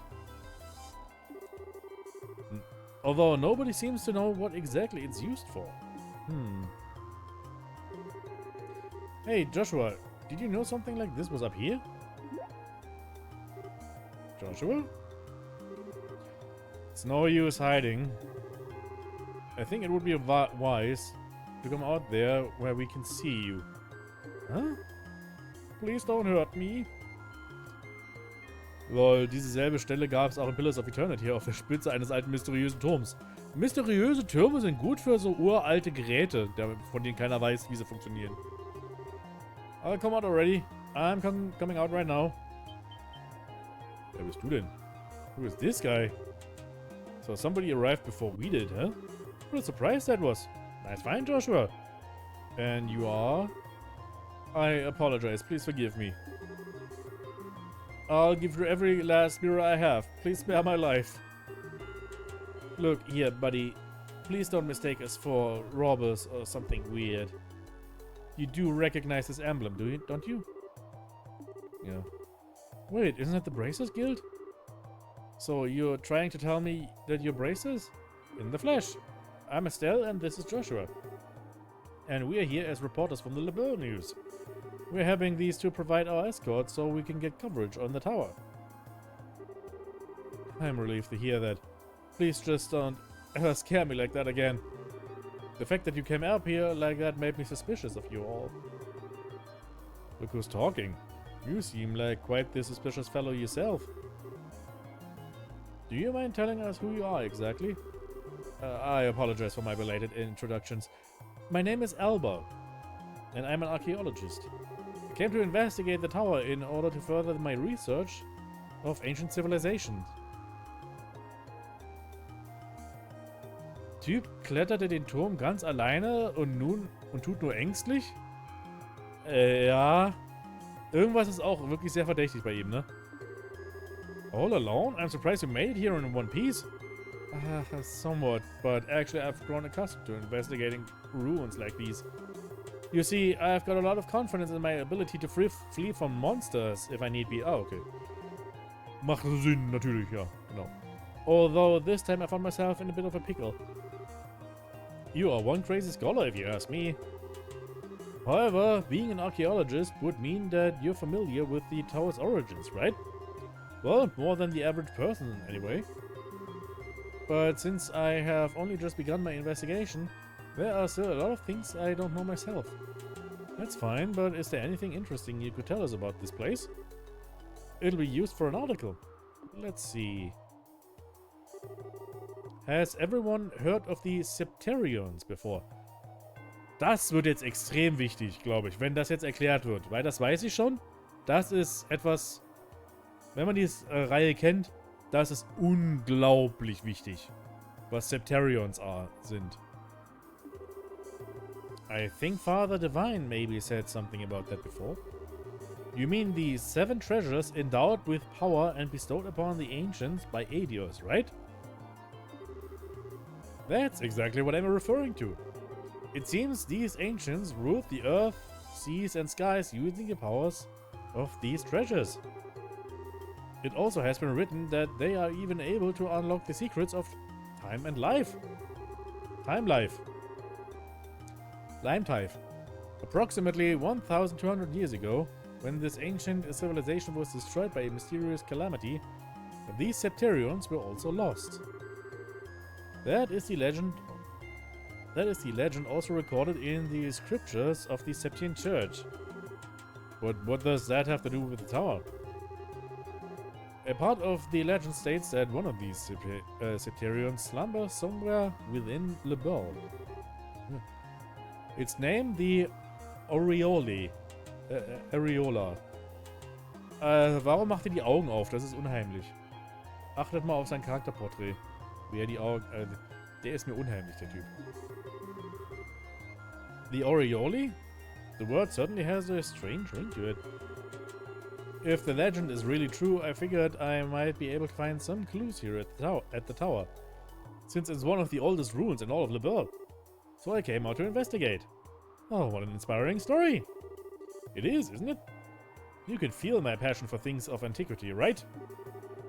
This is splendid. I'm overjoyed that there is someone else who understands the way I feel. Immer verdächtig, wenn ein Mann mit geschlossenen Augen sie dann öffnet. Gegen Ichimaru. Ja, das ist auch so mein Gefühl von ihm gerade. So, did you find any of those clues you were looking for? I'm still working on that part.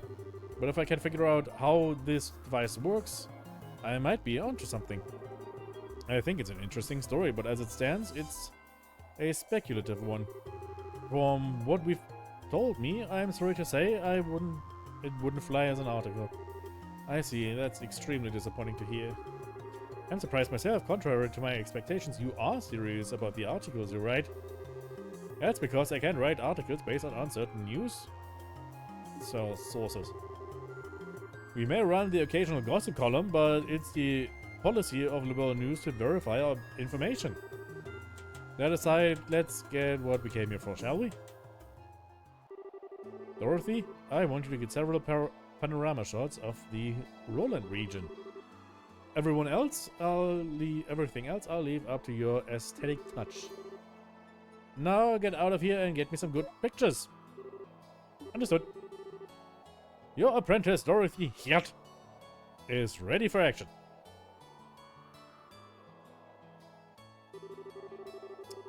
And as for you, Mr. Archaeologist, how about heading back to town with us when we're done here?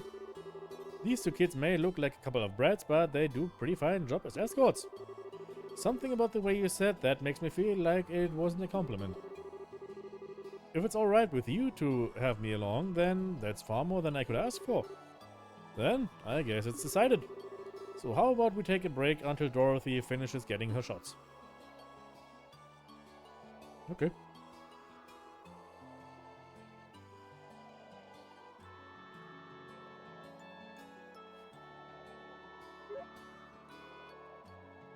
Na, wenigstens hat einer Spaß an ihrem Job. Wow, this view is great from here. From this height I can see all of Roland. With scenery this good, if someone turned this place into a tourist spot, they'd probably make a boatload of Mira.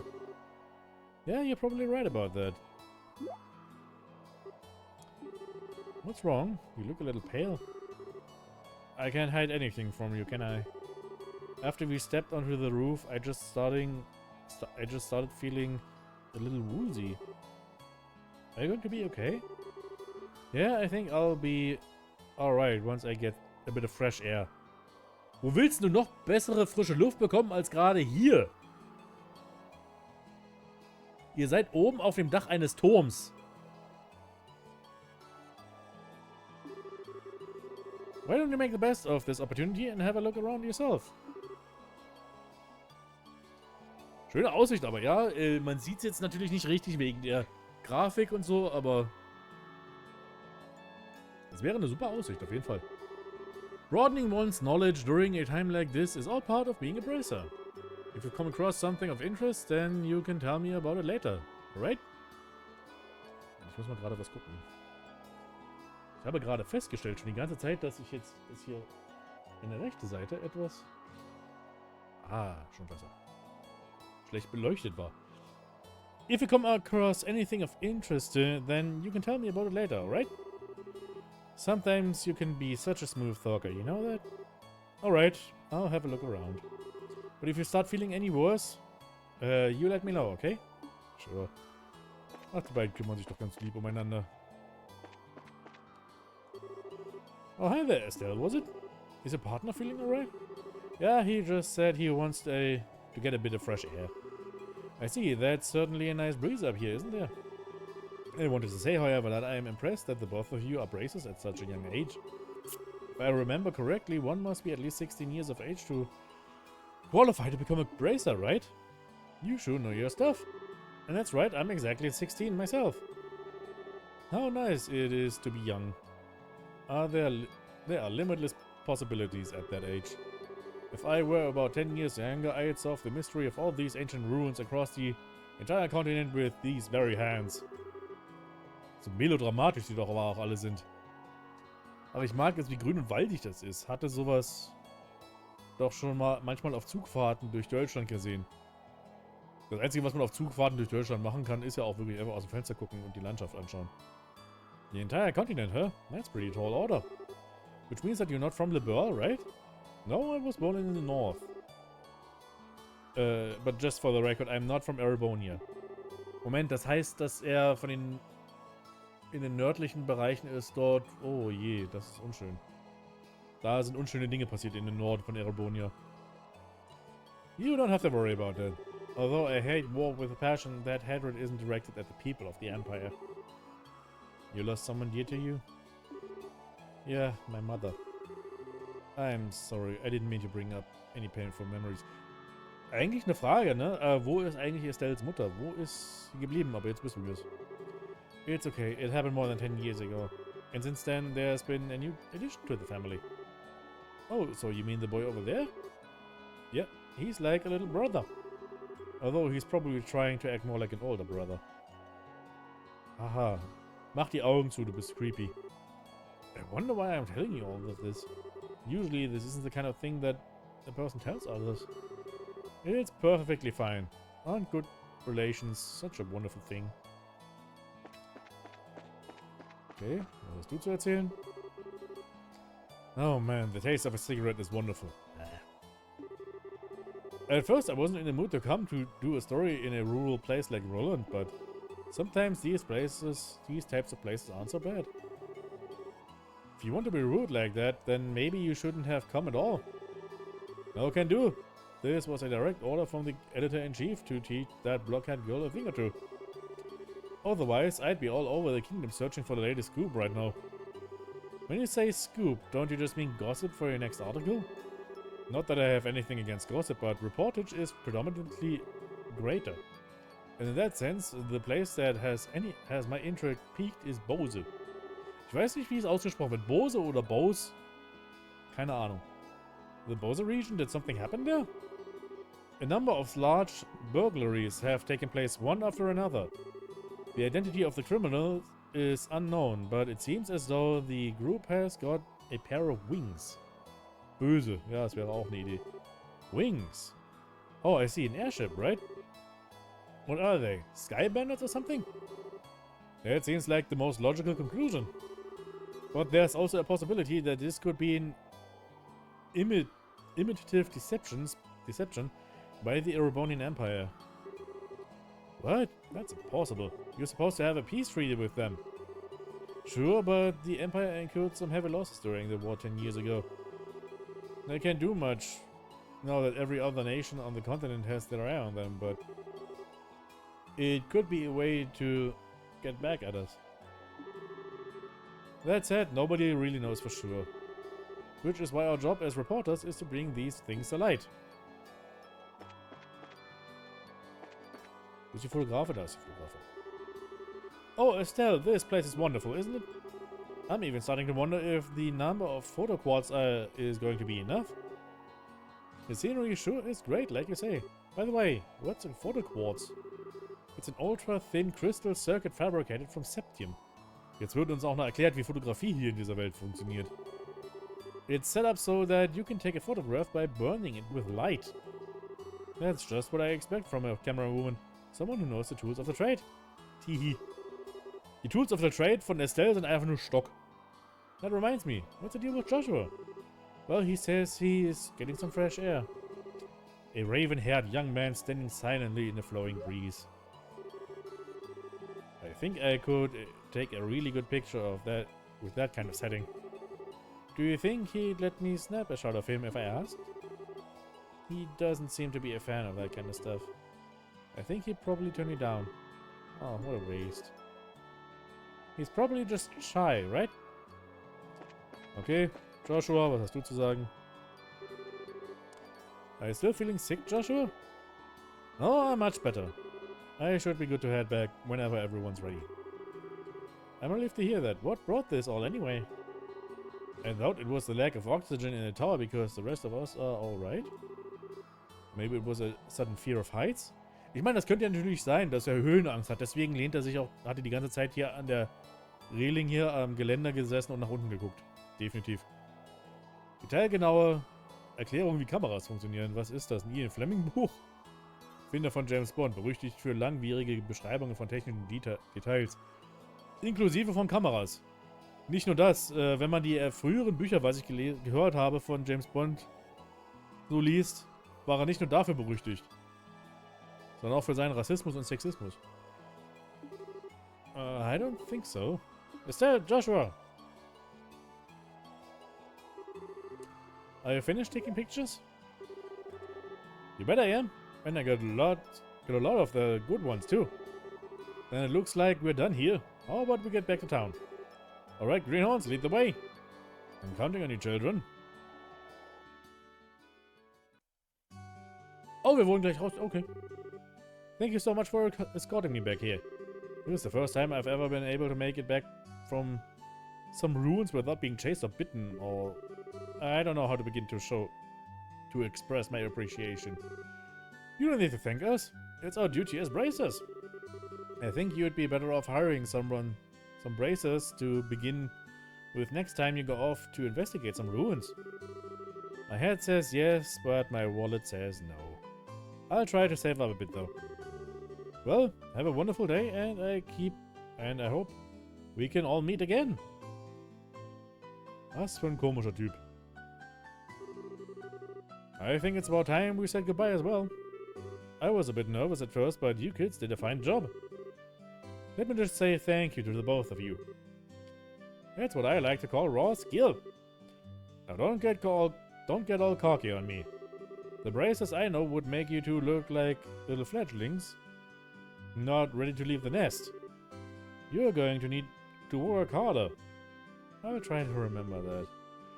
So are the two of you headed back to the company soon? Yeah, we are going to spend a day or so relaxing here in Roland. I need to write up a rough draft for some articles and such. I'll head over to the Übel factory and get these photographs developed. Take it easy, you two.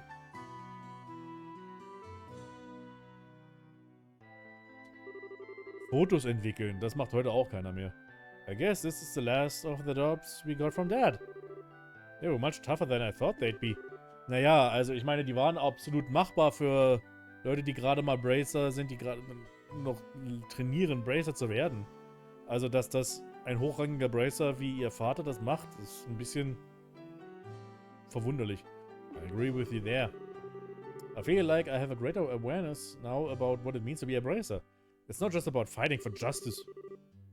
There you go again, saying all the right things. But yeah, I guess I get where you're coming from. It seems like we've got a longer road ahead of us if you want to succeed in this profession. For the time being, why don't we report to the guild?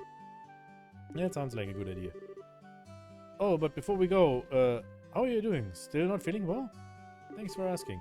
But I'm feeling a lot better. Warum hat er sich so komisch gefühlt? Ist mir jetzt aber auch noch so eine Frage. Was hatte das für eine Bewandtnis? Was hatte dieser kurze Moment für einen Belang? Fotos entwickeln tut heutzutage auch keiner mehr. Vermutlich ab Cold Steel auch nicht mehr. Mit den Fortschritten, die es gab, inklusive Panzersoldaten, sollten Kamera sich auch verbessert haben. Es kann durchaus sein. Hey, guck mal, wer da ist. Oh, Estelle and Joshua. Shara, what are you doing here? This is a rare occasion. You're usually out and about. I just finished the jobs I took over for your father. And I was reporting to the guild. Entweder lag es an den Ruinen oder an Professor Alba, weswegen sich Joshua schlecht fühlte. Ja, eins von beiden. So you finished your load too, huh? Somehow or other, I guess. I heard from Aina that you guys aren't doing too bad yourself. I guess everything I went through to train the two of you amounted to something. Teehee, we're grateful too. Well, I guess we'll report in as well then. Go ahead, let's hear what you've got. Reported. Little medial. Good work, you two. How about you, Charaktere? Don't you think they've done a fine job? For a bunch of newbies, you did an average job. But you shouldn't be satisfied with that level of work. Especially you, Estelle. You're always supposed to get on that high horse of yours. Okay, I get it already. Great work, all of you. I'm surprised that we were able to fill the work gap left by Cassius this quickly. I wonder if we'll be able to relax for a bit now. I don't know. I can imagine that the downtime might be a bit of a drag. Well, that won't be a problem since there are plenty of other small jobs like patrolling the roads and exterminating monsters. It's been a while since I've been able to take a break. Alright, it's time for my reward. I'm going to drink until I can't drink anymore tonight. Oh je. Estelle, Joshua, you two join me as well. Die sind minderjährig. We have to watch you get plastered and make a fool of yourself. Also, what you are saying is that you're turning down my invitation? Die hat was von Sarah. Aus Cold Steel, oder? So ein bisschen. You've got a lot of nerve to do something like that to your mentor. What am I supposed to say? Your drinking habits are intolerable. Sarah und Scheherazade wären gute Freunde, wahrscheinlich. Ja. You cause a ruckus, dance like a maniac and try to strip in public. Das dürfte die Public sehr freuen. Agreed, it's pretty embarrassing. Scheherazade, just where do you think you're going to take these underage kids? Come on, the alcohol is what makes things entertaining.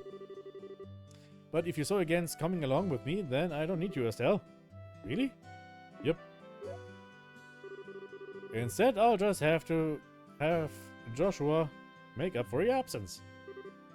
Why me? Shara? Now hold on a minute. Joshua, you look like you'll make a fine companion. Ich meine, sie macht nur Spaß, wahrscheinlich, hoffe ich.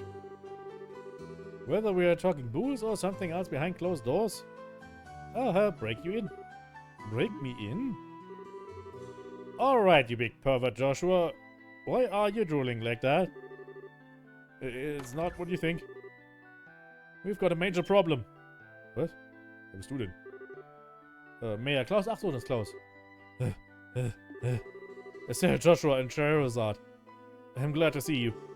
Saved by the bell. What's wrong, sir? And why are you in such a hurry? This is terrible. My home. Disaster. It's gone. Sein gesamtes Zuhause ist weg?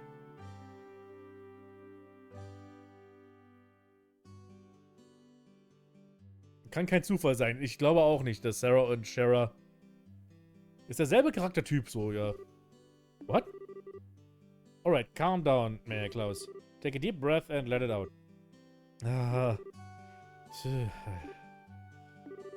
Apparently, it seems as though my home was robbed while I was out. What? That's not being calm at all, Estelle. I had something to speak with Father Divine about, so I was over at the chapel, and when I came home, it was rather odd for no one to greet me at the door, so I looked around and the rooms were in a state of great disarray. Wait, what about your wife and Lita? Don't worry, they're both fine. I found them locked up in the attic room. That's a relief to hear. It's lucky that no harm came to anyone. It won't get us anywhere just sitting around here, so could you take us to the crime scene, Mayor Klaus? Absolutely. I appreciate your cooperation. Wait for me, I'm going too. Good idea. We may be able to be of some help. Well, if you insist. Aina will be at the mayor's place investigating the incident. If you have anything come up, just toss it to, on the Ridge's shoulders. I'm sure he's just relaxing at the bar anyway. Yes, I'll do that, and everyone, be careful. Okay, ach du meine Güte, hier sieht's ja aus. Wow, this place is an absolute mess. The crooks really tore through here. Look at the safe. The septium, which was supposed to be given to Her Majesty the Queen, has been stolen! Oh, nein! I'm really sorry, especially after having you to go to all the trouble to bring it here. It's not you who should be apologizing. It's the crooks who are in the wrong. By the way, how are the other rooms in the house? The other rooms, for the most part, appear to have been left untouched. They're about as messy as the attic room in which my wife and Lita were locked up in. Estelle, Joshua, there's something I want you to do. Which is? I'll speak with the mayor about the incident. I want you to check out the inside of the house. You mean like an on-site investigation? Are you sure we're up to the task? Gibt's hier in dieser Welt keine Polizei? Since we're all here, splitting up would be the best way to cover the most ground, no? Alright, we'll see what we can do. Proceed carefully and deliberately. Alright, Mayor Klaus, how about we talk in the parlor? Sure.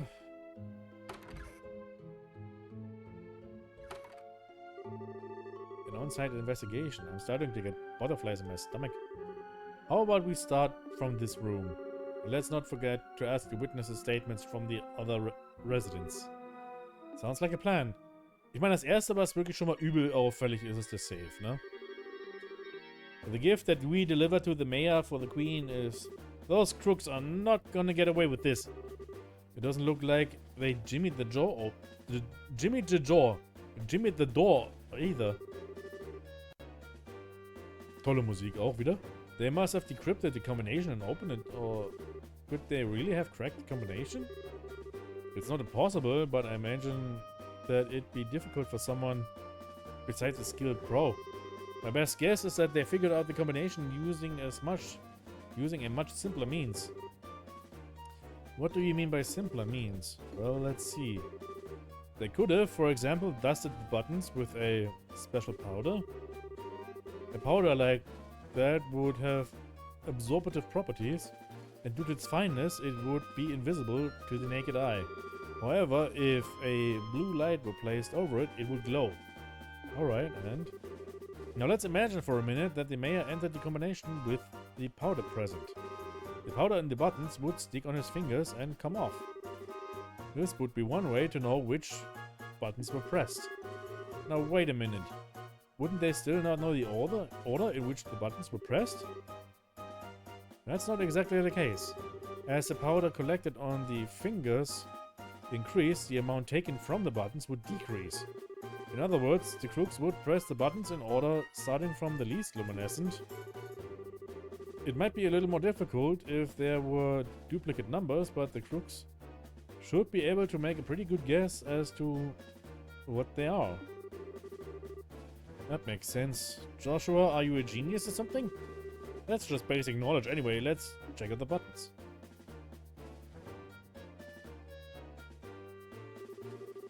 Just as I thought, powder was used. There's no doubt in my mind that this safe was opened using the same method I just explained. Alright. Now the big question is, who dusted the buttons with all that powder? We know it would have to at least be someone who visited the residence. Right, now figuring out who that is, that's going to be the tricky part. Okay, wirklich ja, richtiger Krimi hier gerade. Wahnsinn. This is just a clutter box, right? It's empty as well. The box lock looks like it was burned off. The criminals may have used an orbital gun. Okay. Mag es, obwohl Joshua so mysteriös sein soll, er dennoch genug Gelegenheiten hat, seine Persönlichkeit herumzuzeigen.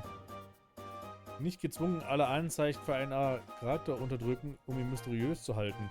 Er kommt mir wirklich vor wie einfach jemand, der ganz normal drauf ist eigentlich, ne? So ein bisschen. Er versucht irgendwie normales Leben zu führen irgendwo. It's just like the mayor to have a ton of difficult books like this. It looks like he's got some valuable antique books here as well. The criminals either had no idea about the value of the books oder ihnen war der Wert egal. Und es hilft auch, wie stark Estelle von der Persönlichkeit ist, um die Aufmerksamkeit des Spielers zu halten. Estelle ist wirklich, man wird das noch merken, glaube ich, in späteren Teilen oder jetzt auch in späteren Teilen dieses Spiels überhaupt, dass sie wirklich sehr viel Persönlichkeit hat. Das kommt noch. This place is all torn apart. Lita would probably faint if she saw this. It looks like all the books on the shelf have been scattered around the room. It seems kind of senseless to have done all this. Ja, also meine Vermutung ist jetzt schon auf Anhieb, dass denen der Wert dieser ganzen Gegenstände hier eigentlich egal war und die haben das einfach nur rumgeschmissen, um einen Verdacht von sich abzuschütteln. Weil jetzt sieht es, so wie es jetzt aussieht, meiner Vermutung nach, ist es, dass hier alles rumgeschmissen wurde, um quasi anzudeuten, dass sie alles mögliche Wertvolle irgendwie gesucht haben, alle möglichen wertvollen Sachen irgendwie eingepackt haben. Aber dadurch, dass eben so viele wertvolle Sachen einfach nicht entwendet wurden, klingt das für mich eher so, als ob sie genau wussten, wo sie hin mussten, was sie wollten. Und zwar eben das hier im Safe. Und das hier ist alles nur Ablenkung.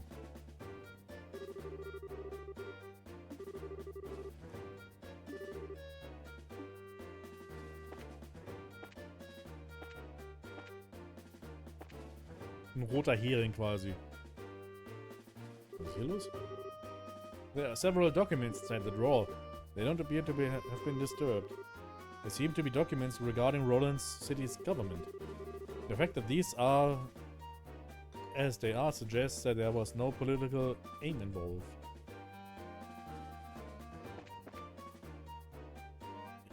Hier ist nichts, oder? Huch. Look, there are some marks on this railing. You're right, and they're fresh too. It looks like something metal dug into the wood. Ah. Ein Enterhaken vielleicht.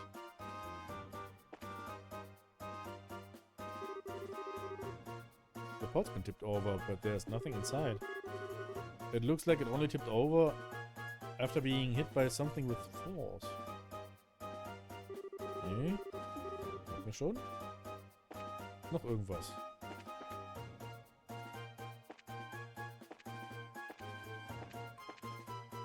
Okay.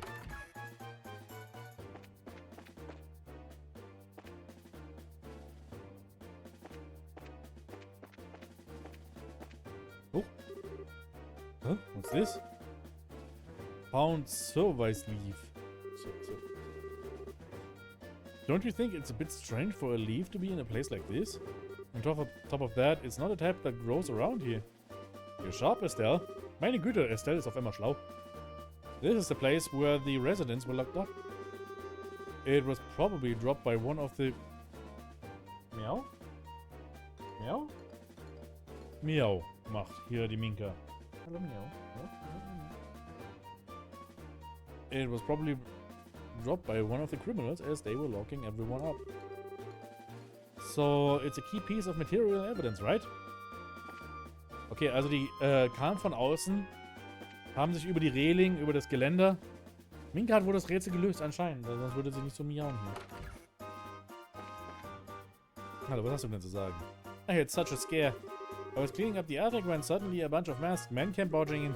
Masked men, huh? That means this wasn't a one-man job? How many people were in the group? I'd probably guess about 3 or 4. Oh, that reminds me, one of them was short.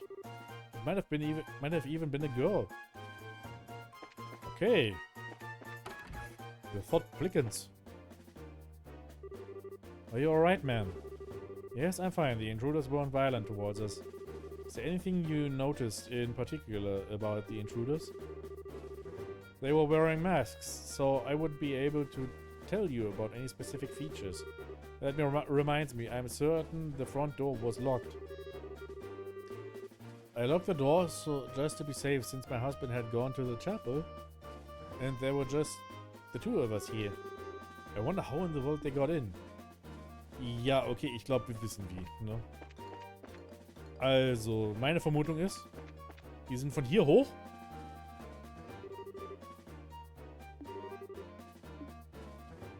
Mussten durch den Wald oder sowas, deswegen das Blatt. Sind hier rein.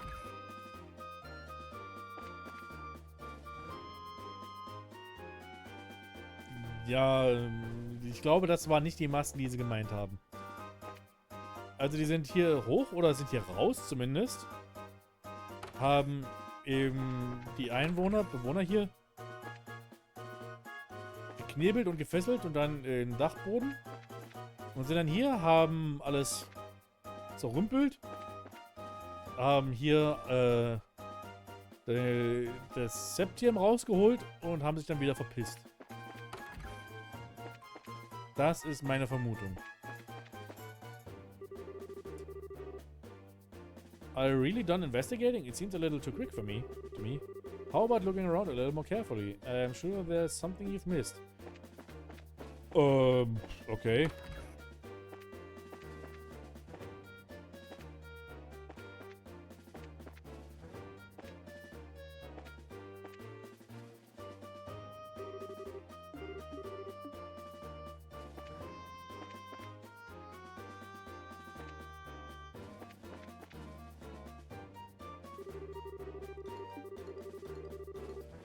It seems like something worth jotting down in a brace of notebooks.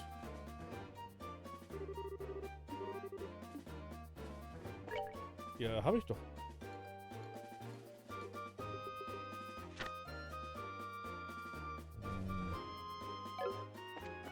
Was können wir noch suchen?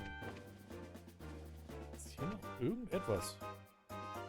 Wenn, dann wäre ja meine Vermutung, dass hier das Hauptding ist, ne?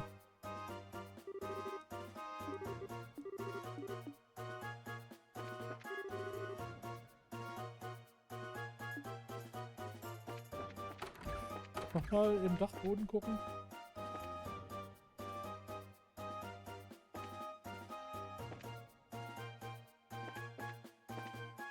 Was habe ich übersehen? Oder war es jetzt das, was ich übersehen habe?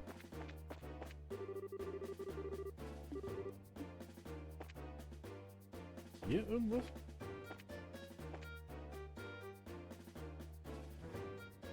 Man muss alle Beweise ausspüren, ja. Muss ich vielleicht mit dem... This is just... Get a glimpse of the criminal's eye. Okay, er hat nichts zu sagen.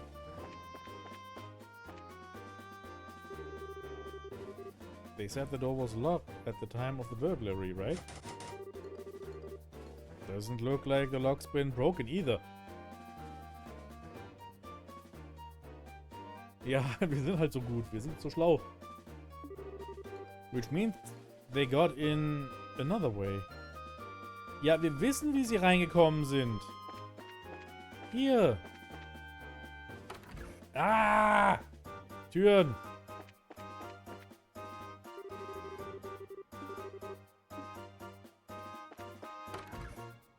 Waren das jetzt alle Beweise? Strizarzers Rate. Okay, I had the mayor run me through all the details. Okay, wir mussten einfach nur überlegen, dass die Tür noch wirklich abgeschlossen war. How about you two? Did you find anything? Yep, we found loads of new evidence. Alright, then let's check the details one by one and see what you've come up with. First up, what were the criminals after? The septim in the safe. Definitiv. How many of them were there? Nein. There was a group of two, a guy and a girl. Nee, es waren mehrere Leute, ne? Where did they get into the house from? Through the roof into the attic? Nein. Von der Terrasse, genau. Point blank, that is the... What is the portrait of those thought to have committed the crime. A traveler who visited recently. Wegen dem Blatt, was nicht üblich in Roland ist. Wow, you did a good job investigating. It looks like we'll be able to specify who the criminals are with this information. Mia Klaus. Over the past 2 or 3 days, wir wissen schon, wer es ist, ne? Have you had any new faces in your study? When you put it that way, I guess there's been a number of people. That reporter from the magazine company was one? Oh, so those who came to visit you too, huh? But at the time of the crime, they were with us at the Esmeralda Tower. I think we can cross them off the list of suspects. I see, so Mayor Klaus. Were there any others? Other than that, there was only Josette. But let's not kid ourselves here. I think it'd be a bit of a stretch for her to be our thief. Nee, wär's nicht. After all, she's a student at the Royal Academy. Criminals aren't always dressed so they can be easily spotted. As for a school uniform, if someone put their mind to it, they could create a replica. But I'm telling you, she was a really nice girl. She was modest and courteous. Right, Joshua? I'm sorry to say this, but I completely disagree. Huh? During that time, when the mayor put the septium into the safe, that girl's eyes lit up like a hunter's, eyeing her prey. Of course, since I had no conclusive evidence, I couldn't call her out on it. But at least to me, she didn't look like any ordinary student. You must be joking. Unbelievable. At any rate, it looks like we're going to have to ask this girl a few questions. You wouldn't happen to know where she is, would you? If I remember right, she should be staying at the hotel. But she said something about taking off from Roland sometime today. Well, it looks like we're going to have to hurry then. Estelle, Joshua, let's try the hotel first. Right. Understood. Ooh. Estelle Poirot. Sind wir.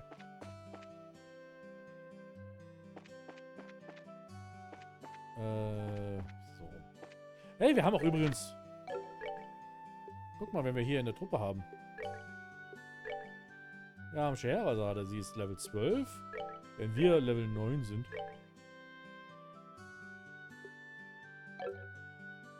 S-Craft Sadist Whip. Ach du meine Güte. Was hat sie für Orbments? Okay. Also ab ins Hotel.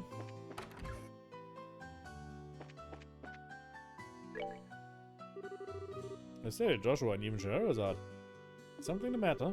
Do you remember a girl named Josette?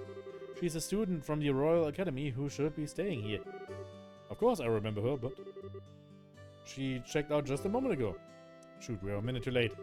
Let's hurry to the landing port. We might be able to catch her there. She really didn't seem like a bad girl. Ja, und der fragt sich, was ist hier los?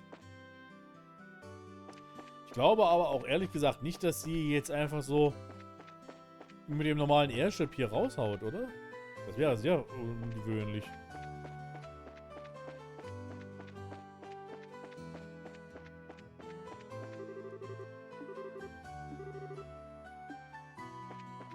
Dem muss man hier entsprechen. Hier vielleicht? Ja. Please excuse the delay. Hey, Alan! Hallo, Alan. The airliner should be arriving anytime now, so please be patient. Yo, Alan! Yo, Alan! It's us, if you haven't noticed.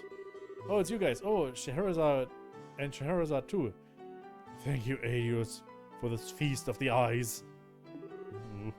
So, what's up? You didn't by chance happen to see a girl in a school uniform around here, did you? A girl in a school uniform? A school uniform from where? From the Janus Royal Academy? Oh, baby, those uniforms are so hot. Alan, bitte begebe dich mindestens 5 Meter weg von mir. Mindestens. 10 Meter. Nehmen wir 10 Meter, mindestens. The contrast of those neatly pleated white skirts and navy blue socks Oh yes, I can see them now. I totally forget what a boy's uniform looks like, though. This is one obsession I just don't get. Thus defineth a man's eternal struggle. Back on topic here. You didn't see a girl in a Royal Academy uniform? Nope, not this month. And believe me, I watch for those. I check all the passengers boarding and disembarking, so I can tell you at least that she hasn't come here. Which means that you came to Roland along the roads without using an airliner? That complicates things. Our search field suddenly got much bigger. Come to think of it, there must be others who might be... So they've got to be hiding somewhere. Wait, that reminds me. What does it still? wann gibt's Essen? Ne, Polar ist Service Leave. Service Leave. Servus Leave. I almost forgot that we found this. Could this be some sort of clue? Alright, we did find that. Sarah, do you know of any places where these leaf trees, service trees grow? Service trees, huh? I'm pretty certain they grow in Mistwald, south of Roland. Mistwald, that's a forest in the opposite direction from home as Roland, right? It seems like it's worth looking into. That settles it. Let's head up the highway through Roland's South Gate. You're really excited, aren't you? Well, whatever it is, good luck. Okay. Ja, ich hoffe, dass er sich generell von sämtlichen weiblichen Menschen fernhalten soll. Wait up! You're running like a crazed lunatic. Who can just walk at a time like this?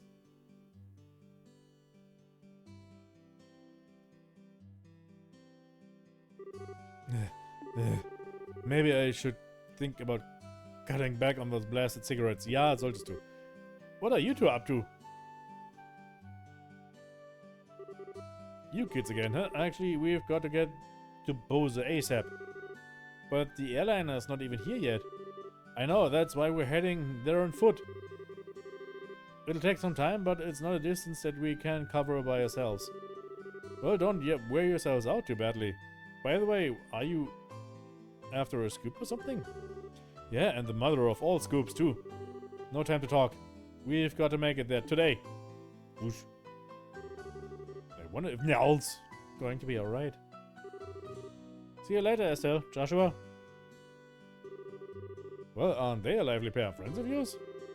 Those were the reporters from one of the jobs Dad asked us to do, to take over. I wonder what's going on. Okay, aber bevor wir losgehen, gehe ich mal noch zurück hier in die Bracers Gilde und gebe hier die weiteren Jobs noch ab, die ich hier habe.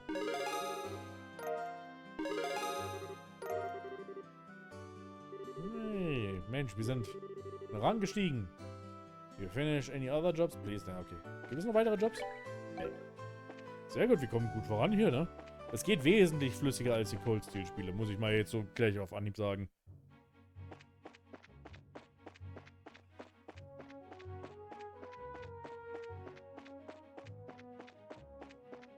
So. In den Mistwald.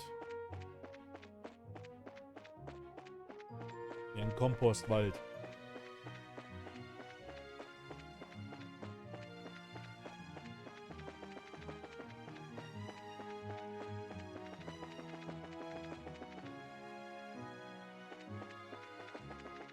Ah, Käfer.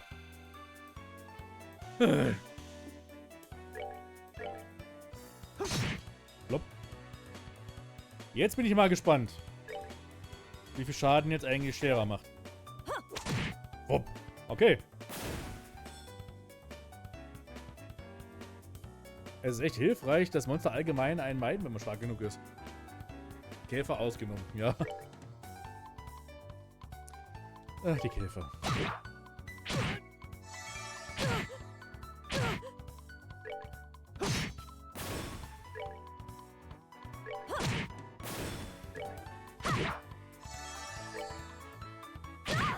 Ja! Oh, are we done already? Oh.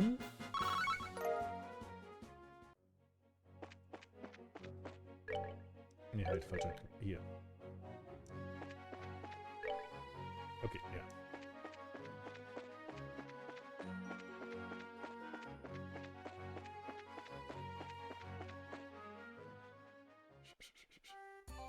Farrah setzt eine Peitsche ein, ja, ja. Das wussten wir ja schon. So, this is Mistwald, huh? Wir waren hier schon. Can you tell us anything, Shara? Someone came through here, alright. From what I can see, a number of people passed through here not long ago. I'd wager mirror we are on the right track. How can you be so sure? Because tracking fugitives is an essential skill for braces. Anyway, let's check the woods. Be sure to keep your voices low. Roger that. Understood.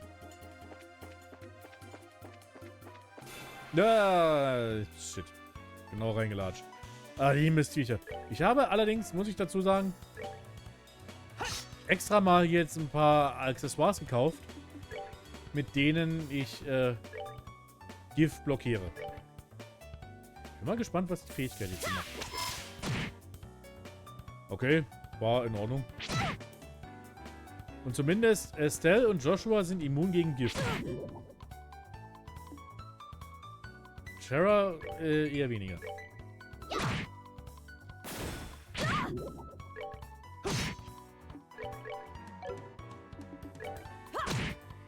Oh, are we done already?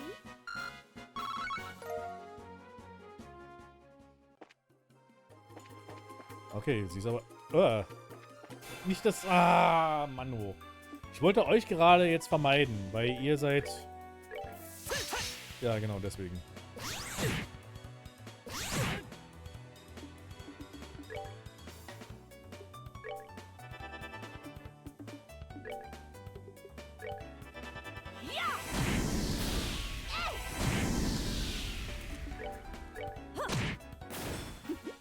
Seems you came up short. Hey, Level Up. Gummy Eyeball. Geht. Dann rennen wir halt rein.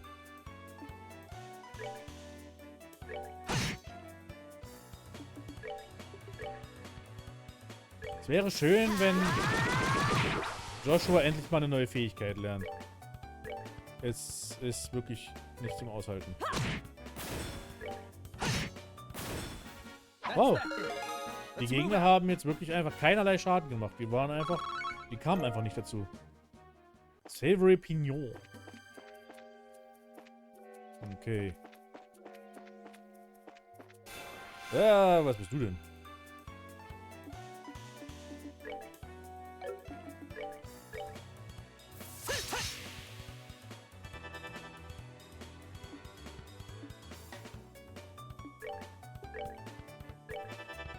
Hauen wir dich erstmal aus der Ecke weg hier.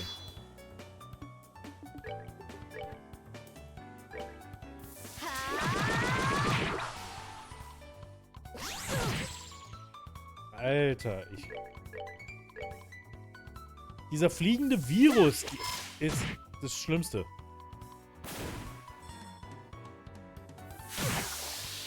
Au. Au.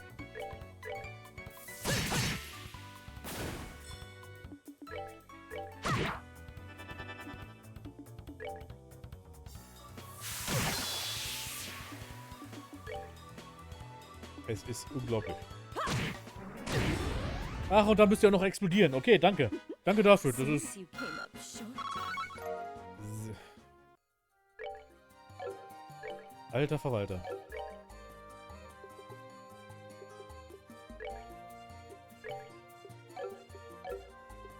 Dieses Menü macht mich wahnsinnig.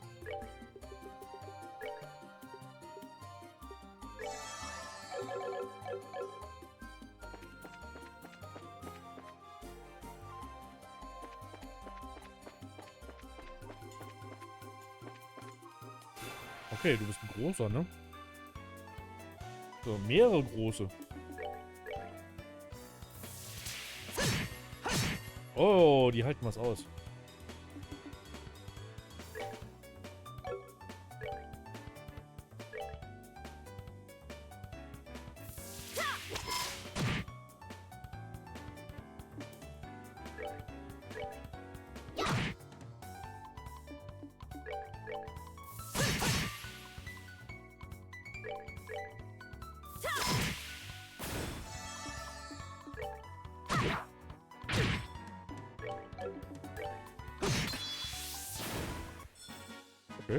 That's that then.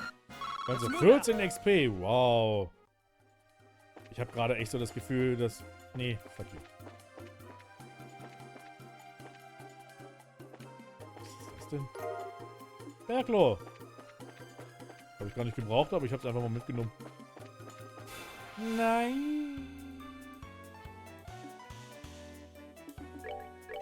Ah. Okay, also man merkt wirklich doch deutlich, von Gegnern weglaufen ist wirklich einfach das uneffizienteste, was man machen kann. Die rennen einem hinterher und die laufen schneller als man selbst. All right, we're good to go.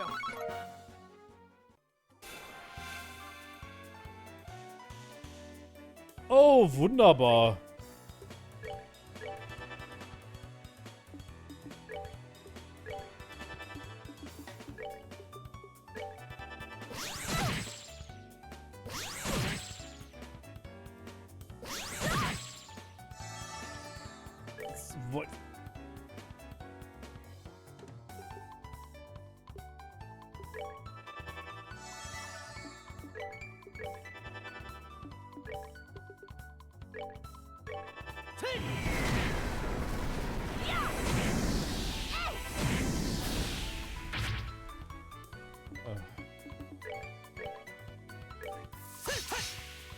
Ich krieg die Krise.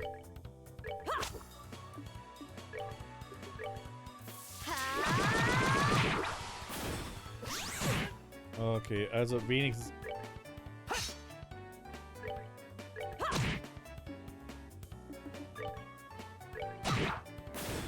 Okay, jetzt wird's einfacher. Gegner, die einfach so leicht... Das ist das fieseste Design, was man sich vorstellen kann. Jetzt mal ohne Scheiß. Es sind Gegner, die man mit physischen Angriffen einfach nicht treffen kann. Allerdings können sie einen aufhalten, wenn man magische Angriffe durchführen will.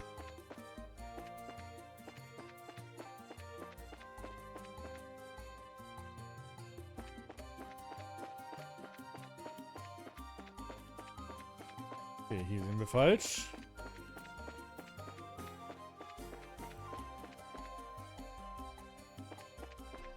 Ich habe auch keine Ahnung, wo ich lang muss, ne? Also ich weiß nicht, wie dieser Wald... Da ist noch mehr Bergbau.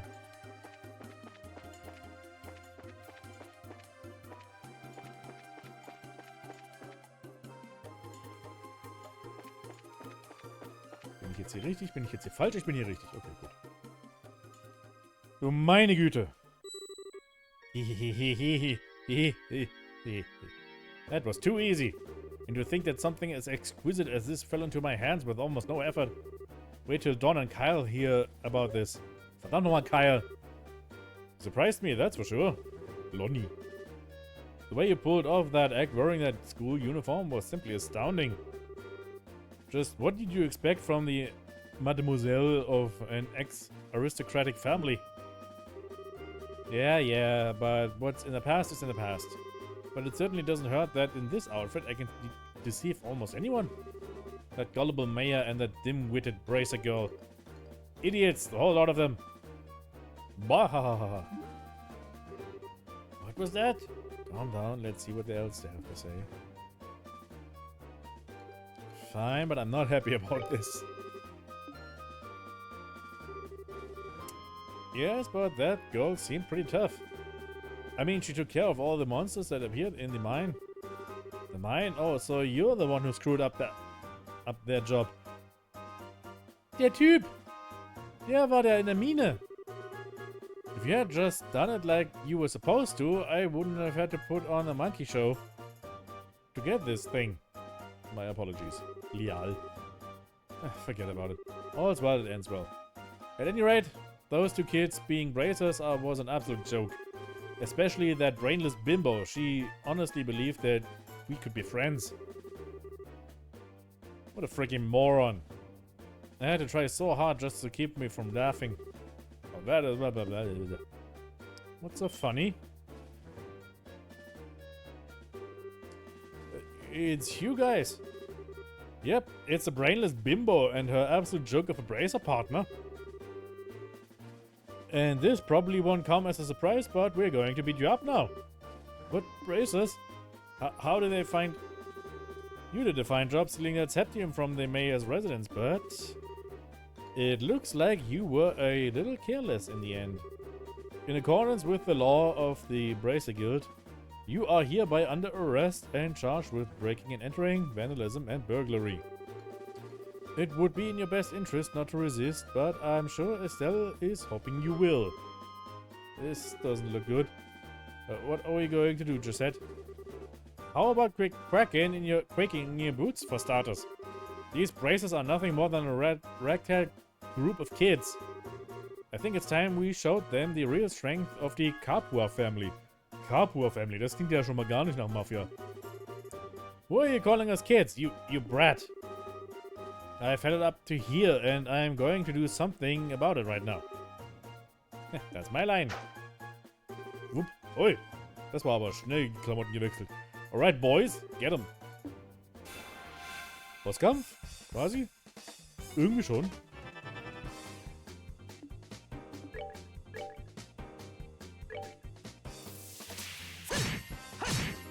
Okay, na das wird ein Spaß.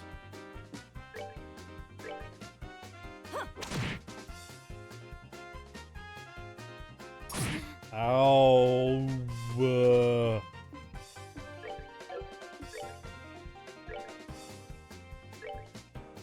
Come on. Okay. Au. Petrify Breath. Versteiner mich jetzt bitte nicht. Sie ist versteinert. Glück.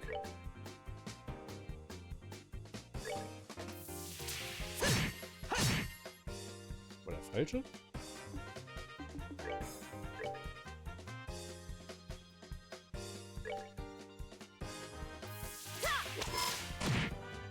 Okay, das war gut Schaden.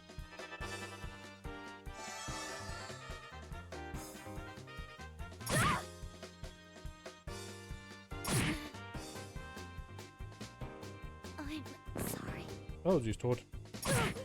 Hauptcharakter ist tot. Ihm ist vorbei. Okay,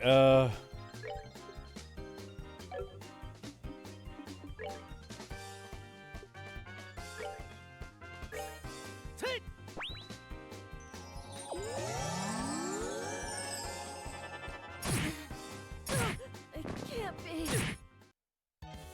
jetzt haben wir ein Problem.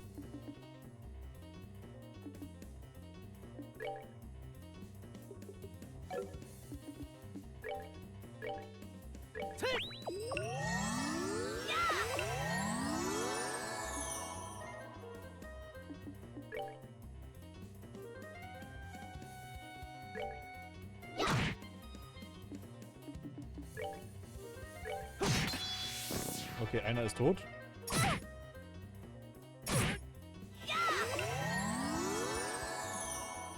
Ich kriege langsam das Gefühl, dass wir wirklich uns erstmal um die Josette eigentlich kümmern müssen, oder?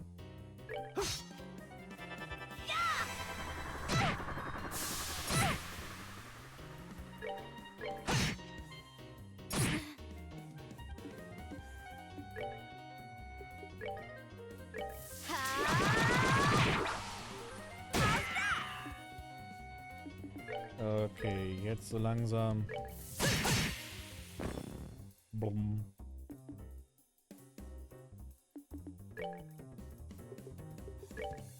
We're good to go. Ich hätte ein paar Items kaufen sollen, glaube ich, oder?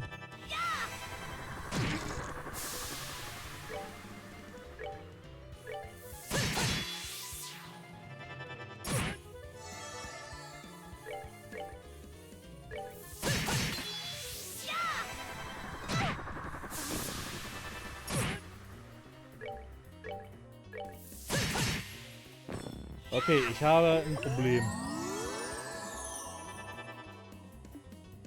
Ich glaube, das wird nix.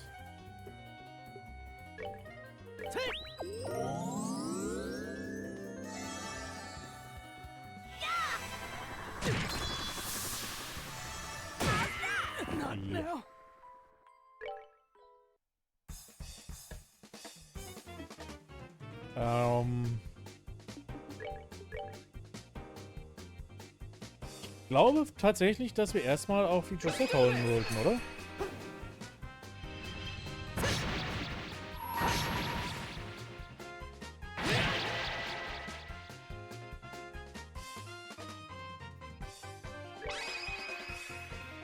Here I come.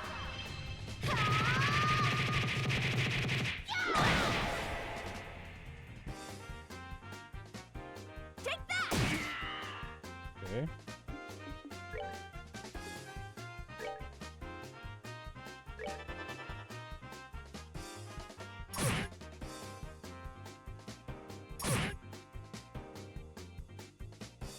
Ja, ja. Das größte Problem war aber Josette selbst. In dem Moment, wo Josette erledigt ist, ist eigentlich, glaube ich, fast schon vorbei.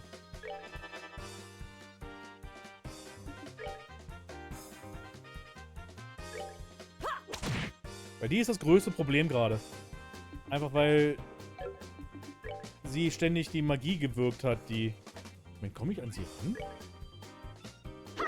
Ja, Tatsache. That's it for me. Ja, okay, also sobald man sich auf sie konzentriert, ist, glaube ich, das Ganze schon kein so großes Problem mehr. Ja, die können nur noch zuhauen.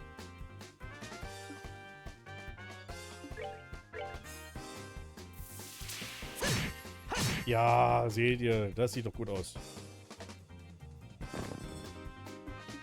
Warum klingt das Geräusch, wenn die K.O. gehen, so als hätten sie Verdauungsprobleme?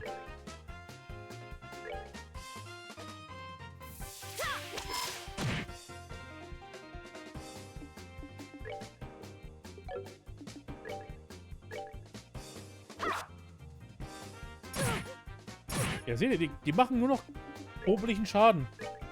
Die haben nichts drauf. Die einzige, die ein Problem war Josette selbst. Wir brauchen nur noch angreifen. Josette konnte heilen und uns versteinern und hast du nicht gesehen? Und jetzt... Pff. Seems you came up short. 25 Erfahrungspunkte für einen Bosskampf. Es ist... Okay. How in the world? You had enough yet? That's what you get for taking braces lightly. And we'll be taking this back if you don't mind. Thank you very much. Hey, that septium belongs to me. No, not to you. To the people of Roland. That's who. The sheer nerve you have to say something like this is astounding. Now that we've got the crystal back, how about we move on to the confession time? Oh yeah. That's an interesting name you mentioned. The Capua family, was it? Me and my big mouth. I have absolutely no idea what you're talking about. So, you want to be a tough egg to crack, do you? I don't mind at all. In fact, I like them that way. Ah! What are you trying to do? That's a dangerous thing to do. To be swinging around like that. Well, if you can't answer with your mouth, then maybe your body can answer instead. Scheherazade is gruselig. But don't worry, I'll be extra gentle. Get away from me, you crazy witch. I think Shara is enjoying this. Let's just sit back and enjoy the show. Oh, Joshua mag auch gerade. Das war eine haarsträubende Situation. Look out, Shara! An orbital gun? Are you alright, Shara? I'm fine, forget about me. Look at that! Luftschiff. Die haben ja gesagt, die haben ein Luftschiff. Ah. An airship? Aha, ha, ha, ha. Look like the tables turned in our favor now. Aren't they? Haben sie das? Weil ihr habt nichts davon bekommen, was ihr eigentlich schauen wollt, ne? Das ist Kyle. Okay, are you okay, Josette? Kyle, you're late. Where have you been? Oh, never mind. Just hurry up and give us a hand. No can do. Our push into the Roland region has been put on hold. Something came up in the Bose region while you were away. What's that supposed to mean? I don't have time to explain. Hurry on and hop on, or I have to leave you behind. Crap. Just where do you think you're going? We'll pick this up another day. And don't think you've won either. Payback's going to be a beast.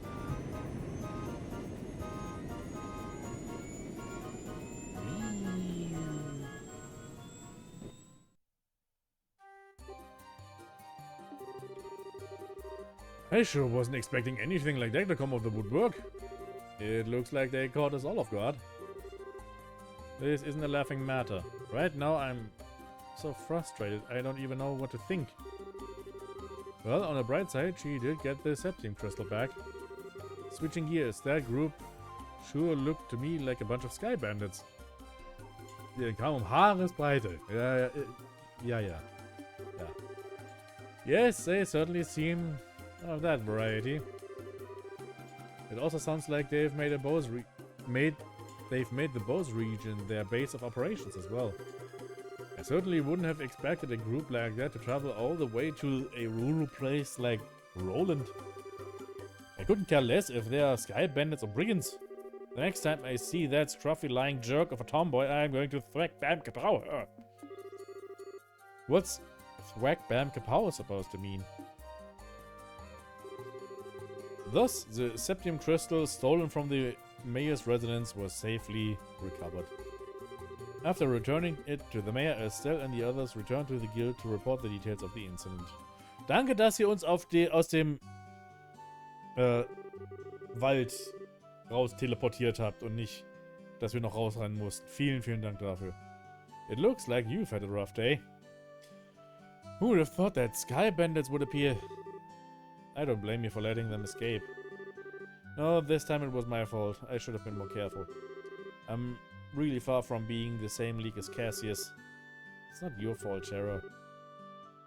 I let my emotions get the better of me and I was careless as well. No, you guys did a great job. Your on-site investigation of the mayor's residence was flawless too. Don't you think you should recommend them, Aina? Yes, I was thinking the same thing as well. Recommend? What do you mean? Hold your horses. First comes the payment for a job well done. Hey, und wir haben das sogar noch tatsächlich dafür bekommen, okay? Okay, jetzt habe ich eigentlich immer Kohle hier. This is for you both, and take this as well. Recommendation. This is... As of now, you are both junior bracers. In other words, bracers in training. In order to become senior bracers, you'll need to receive recommendations from all regional branches in the kingdom. This is your recommendation from the Roland branch. Is it really okay for us to have this? I had heard that in order to become a full-fledged bracer, we'd need to achieve something fairly noteworthy. I think in light of the jobs performed in your father's stead and your great showing here, your achievements are sufficient. However, these achievements are only for your work here in Roland. You'll need to receive recommendations from the other regional branches after achieving success there as well. Okay, ihr versteht, was los ist. Wir müssen in alle möglichen Hauptstädte, großen Städte von Le Beurre, alle Regionen abklappern und dort besonders tolle Jobs ausführen, damit wir dann zu richtigen Bracern werden. You'll need to receive recommendations from other regional branches after achieving success there as well. Bowser, Ron, Zeiss and finally Grancel. Okay. Dann haben wir ja unseren Ablauf des Spiels jetzt quasi. Die Ziele für die Story sind damit festgelegt. Genau, das ist jetzt der Ablauf des Spiels, wie ich sagte. Unser Pacing. You've still got a long road ahead of you. Even so, I'm really happy. It was worth all the hard work. Now that we've come this far, don't you think we should visit the other regions too, Joshua? I figured you'd say as much. I agree with you, but we can't decide this after this all by ourselves. We should discuss it with Dad when he gets home. Right. Welch ein Timing. Oh. That's a telephone, right? Hello, this is the Bracer Guild Roland branch in the Liberal Kingdom. Oh, it's been a while since we last talked, hasn't it? I see. Are you sure? That's terrible. I wonder if something happened. It looks that way to me. Yes, that's right. He left on business the other day. What? I apologize, but this is a little difficult to believe. Understand, I'll pass on the news to his family. They'll be fine. They're bracers too. Yes, and if you hear anything else, please let me know. Uh-oh. What's wrong, Aina? It's unusual for you to be so surprised like that. Who was calling? The Bose branch. Something terrible has happened. Die Reporter wollten ja in die Bose-Region wegen irgendwas. Da ist irgendwas passiert. Die Frage ist nur was. Ich weiß es jetzt selber auch nicht.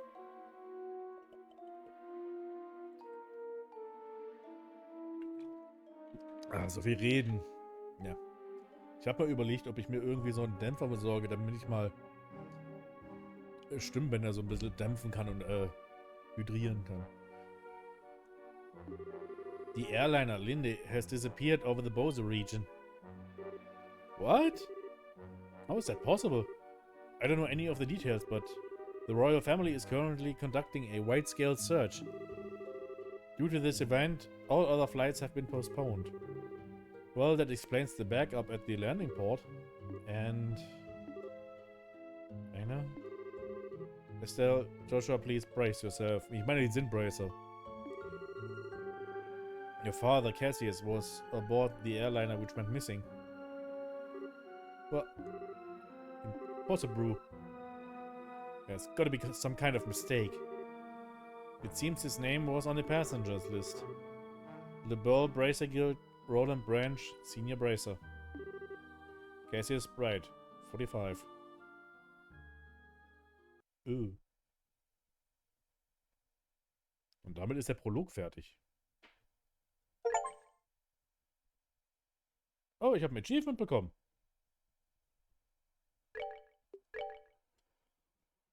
Hat man jetzt, glaube ich, nicht gesehen, weil ich das überdeckt habe, aber ich glaube, das sieht man jetzt hier gerade in dem Fall eh nicht.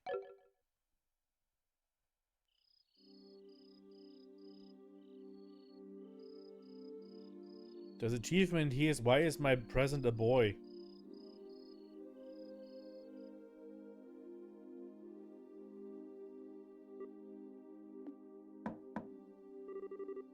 Estelle, are you in there? Joshua? Dinner's ready. Just to let you know, we'll be having roast basil chicken and onion soup gratin. Onion soup gratin. Ach du meine Güte. That sounds so good. I'll come down later. So why don't you two go on ahead and eat? Alright. We'll make sure to come... Well, make sure to come down before your food gets cold. The Wheel of Fortune card. Again. Something really is going on. I just can't see what it is.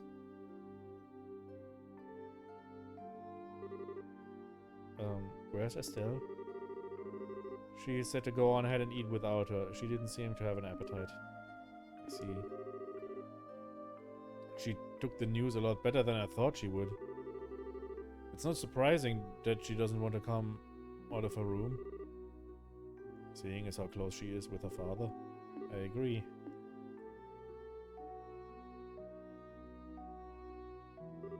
Auch jetzt auch witzig, das hat man schon in den frühen Cold-Steel-Spielen gesehen. Wenn sie nicht das Budget haben, eine extra Animation wie jetzt für das Hinsetzen zu machen, gibt es einfach so ein Fade. Das fadet rüber und dann sitzt er. Das ist eigentlich ganz clever, wenn man so überdenkt, weil gerade jetzt dieses Spiel ist sehr low budget. Das hat man früher im alten Animes in den 70ern auch gemacht. In den 80ern eigentlich auch.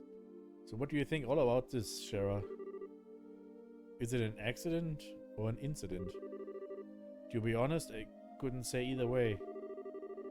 Your dad is a top-class bracer. When it comes to crisis management, he's the best there is.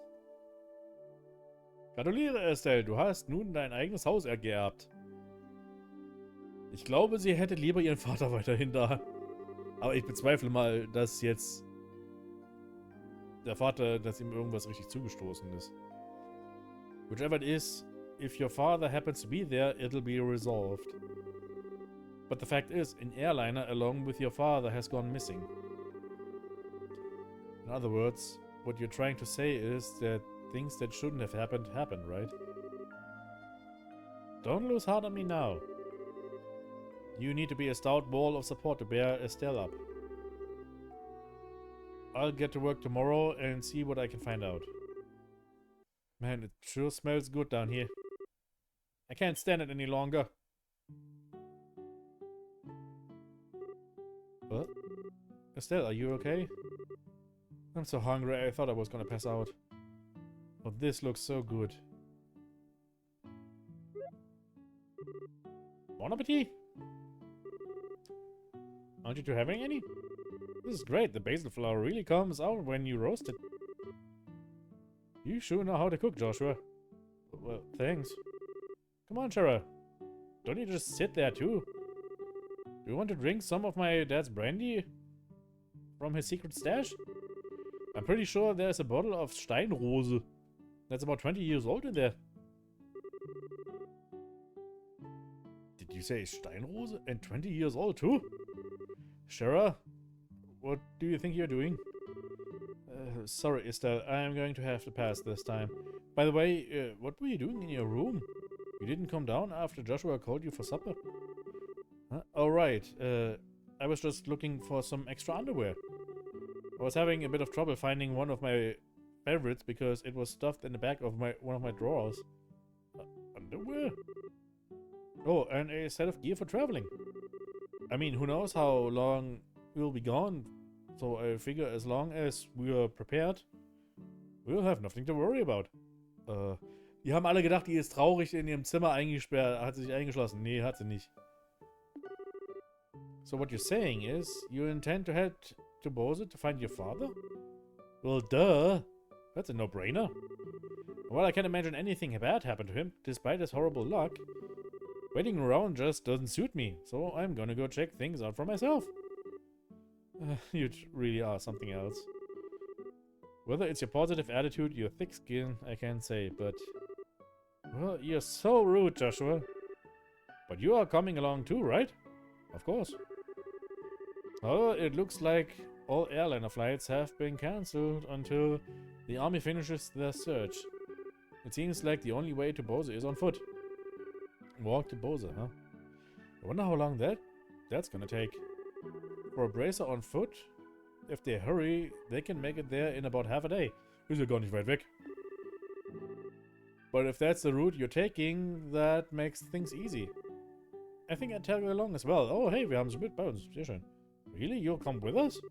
But aren't you busy with a bunch of other jobs? Hey, I trained under your father, right? Ja, genau, da wird's erst, wenn ein Flugzeug verschwindet, dann muss man natürlich gucken. Ist klar, ist absolut nachvollziehbar. Did you honestly think I just sit here when something could have happened to the person I owe so much to? I'm going to talk to Aina and have her pass my jobs at the guild to another member. Shara. We really appreciate this, Shara. You really shouldn't be thanking me.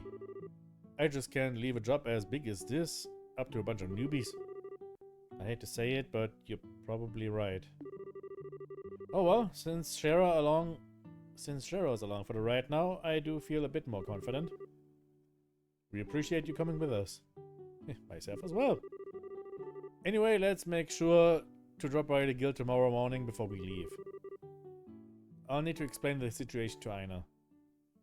Schön, wie sie aber auch das Essen so in 2D schön extra hübsch dargestellt haben. Kapitel 1.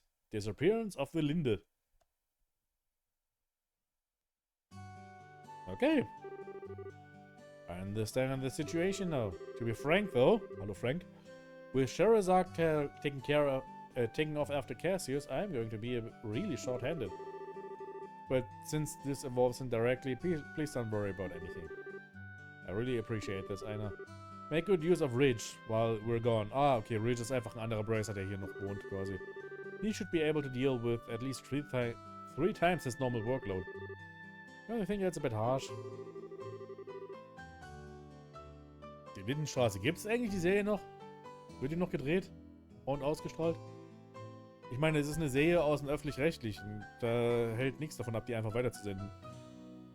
Don't worry, if things get too hectic, I'll ask for help from the Gransel branch. By the way, Scheherazade, can I get a minute? I'd like to talk with you about the job you were going to do. Sure, no problem. So, Joshua, could I have you two wait upstairs? Ja, ich denke, Lindenstraße fand auch sein Ende mittlerweile. Wow. I'll be done in a minute. Understood. Shara? If we're going to be waiting, would you mind if we did it out in front of the clock tower? I'd like to say hi to someone. Oh yeah, that's right. Okay, then let's meet up in front of the clock tower. As soon as I'm done here, I'll head over there myself. Got it. Come on, Joshua. Sure. Glockenturm? Was wollen wir hier? Septine Calendar 1075. Erected in partnership with the Liberal Royal Family. Septine Church and Roland City. 1192. Destroyed during the 100 Days War when Roland was bombarded by the Erebonian Imperial Army. Ich glaube, wir wissen, wie Estelles Mutter umgekommen ist. 1197. Rebuilt with the cooperation of the citizens of Roland. Every time I see this clock tower, I always think they sure did a superb job restoring it after the war. You can sure feel the spirit of Roland's people from this. Estelle? And Joshua? What do you think about going up with me and waiting until Shara shows up? You mean the clock tower? Sure, I don't mind. Okay, come on.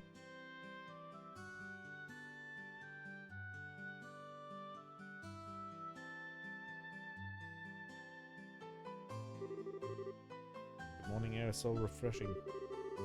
Hey, look, Joshua. You can see the house from here. You're right, I can see the roof. But do you want to tell me what's going on since you've always avoided coming up here? I was under the impression that you didn't like this place. I think I like this place, but I just can't casually come up here.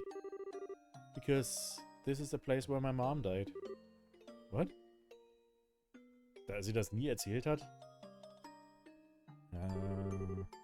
10 years ago, during the war, when the Imperial Army surrounded Roland, they bombarded the symbol of the city, the clock tower, to try to get the citizens to surrender.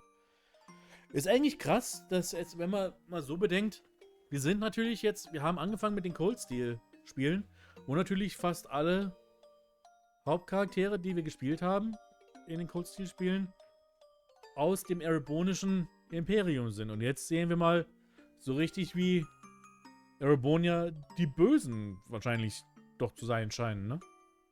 Das ist schon was anderes. This was at the time Dad was fighting in the Royal Army. I wanted to see who he was fighting against, so I climbed up the clock tower. And when the bombardment started, I couldn't get away.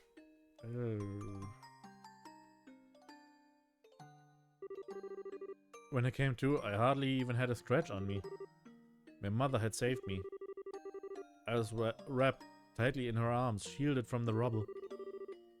And as I cried, she sang my favorite lullaby. But when I finally dug us free...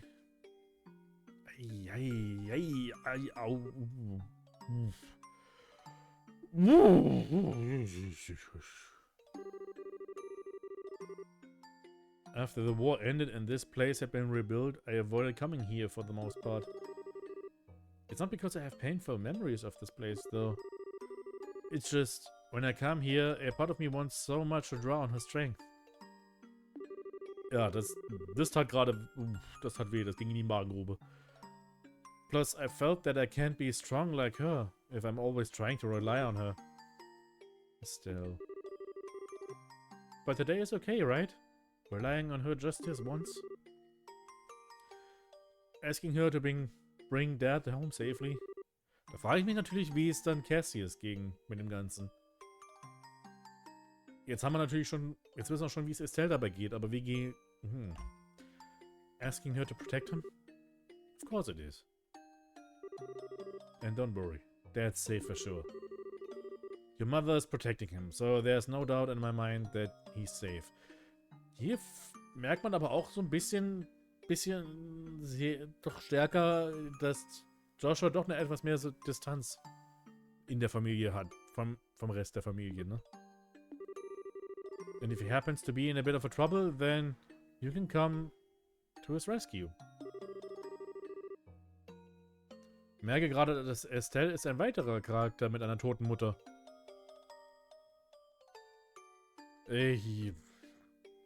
Tote Familie ist die beste Familie für JRPG-Protagonisten, nicht wahr? Just like your mother did for you, you can do the same for your dad. And don't forget, I'm here to help you too. Joshua. I know I can't completely understand everything you've been through, but I can stay here by your side, as I am now. Das Ding ist natürlich, Joshua scheint ja auch seine Familie verloren zu haben, ne? Wir wissen ja nichts von seiner Mutter, von seinem Vater, überhaupt nichts. And if you need a shoulder to cry on, you'll always got mine. So. Ja, aber wir hatten doch während Cold Steel angemerkt, wie oft Mütter und Mutterfiguren bei gewissen Charakteren fehlten. Deswegen sage ich ja, für JRPG-Hauptcharaktere sind Mütter und Mutterfiguren, wenn sie tot sind, die besten. Das gibt die beste Motivation hier in Trails, in den JRPGs generell. Huh? Joshua, you're trying too hard. You shouldn't say things like that so lightly. What do you mean? If I were any other girl, I would totally have misinterpreted your intention just now. You are seriously the type who is going to have problems with the romantic relationships in the future. I'm already starting to get worried. Well, excuse me for trying to be nice. Why do you have to be like that when someone is genuinely worried about you? Thanks for cheering me up, Joshua. Feel a lot better now. I guess as long as I get some kind of thanks, it was worth looking like a complete fool. But you are unbelievable. Don't be so mad. I'm really thankful, believe it or not. So, how about we get down from here, okay? I'm sure Sarah is waiting for us. You're probably right.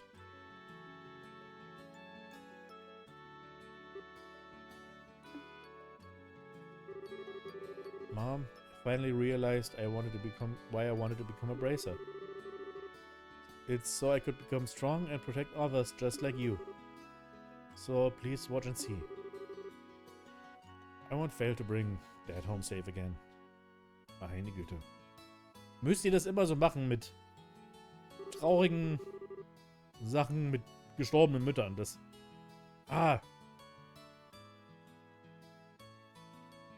Entschuldigung, ich musste gerade ein bisschen selber. Das ist... Ich hatte ja schon gesagt, das geht mir nahe, sowas. Oh. The two of you had such a cute scene going on up there. Why, my cheeks even feel a bit hot just thinking about it. Hat sie das jetzt alles gehört? What's that supposed to mean? You were spying on us? Give me some credit, will you? I just happened to see you when I looked up to check the time. Okay.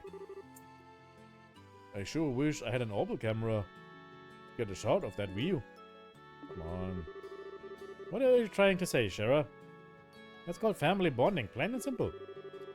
It's kind of like your habit of hugging everyone after your third bottle of wine. 3 Flaschen! Ach du meine Güte. Let's not get into that. What's with the sigh? You really don't know how to take a joke, do you? Well, whatever. Did you say hi to Lena while you were up there? Lena is die Mutter, okay, yeah. I even asked for her to watch over Dad. I see, then I guess it looks like you're all set. You know, Lena's protection is equal to that of the goddess herself. Your dad's safety is pretty much guaranteed. I think you may be giving her a little too much credit. Now that you mention it, you met Estelle's mother before, right, Cheryl? Yeah, when I was a child. I was still in a troop at the time. In a troop? A troop? Ja, auch meine Frage gerade. Yeah, a troop of traveling circus. Cheryl was a dancer. Although it was a long time ago, we first met when she came to Roland with the circus. 12 years ago, to be exact. I was 11 and Estelle was 4. Meine Güte. And because of that chance encounter when I became a bracer, I trained under your father. I didn't know that. Maybe I'll tell you all about it sometime when we get a chance. Are you about ready to head out for Bose? Ja, sie hat schon ein bisschen Circus-Vibes, das stimmt. With airliner flights cancelled, we'll just have to make our way to Bose the old-fashioned way, by foot. First, we'll need to make our way to the Werte Bridge checkpoint, which sits on the border of the Bose region. The Werte Bridge is located at the west end of the Milch Main Road. It looks like we're all set then. Let's go! Okay, gibt es noch weitere Nebenquests? Ja, gibt es. Letter Carrier. I am looking for someone to deliver a personal letter to a colleague of mine in Bose. Please come see me in Roland Chapel for details. Das macht sich natürlich gut, wenn wir da eh auf dem Weg dahin sind. Wo war die Kirche nochmal? Die war hier. Genau.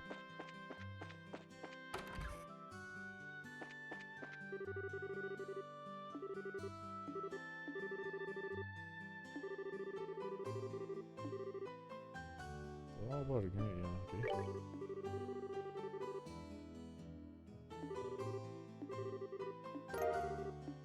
Okay. You're giving a letter to Father Holstein in... Father Divine und Father Holstein. Okay. Ja, okay. Bla bla bla. Aber jetzt, wenn wir schon mal hier sind noch, können wir doch noch mal schauen nach so Sachen für Slots und hast du nicht gesehen, weil das dürfte ja langsam auch wieder gehen.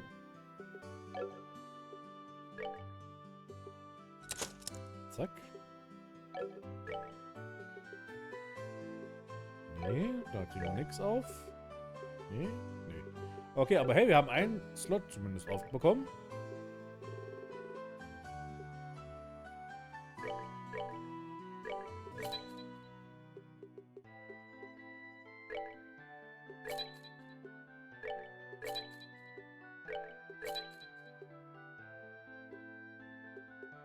Okay, wir haben ein paar davon. Und jetzt verkaufen wir den Scheiß. Damit wir noch ordentlich Kohle haben.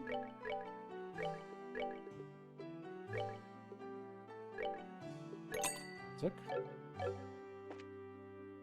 Und jetzt gehen wir noch mal ein bisschen einkaufen, würde ich sagen.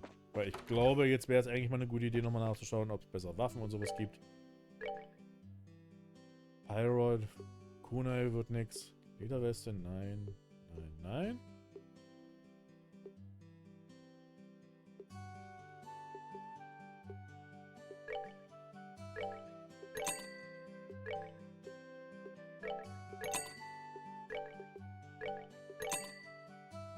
So, einfach damit wir das Zeug auch noch da haben.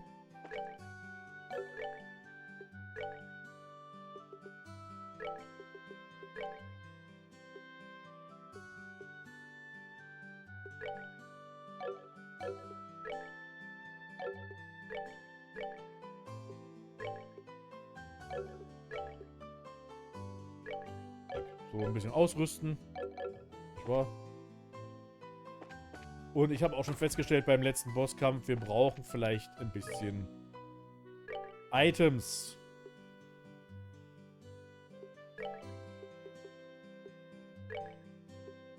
Besonders um uns mal wieder zu beleben.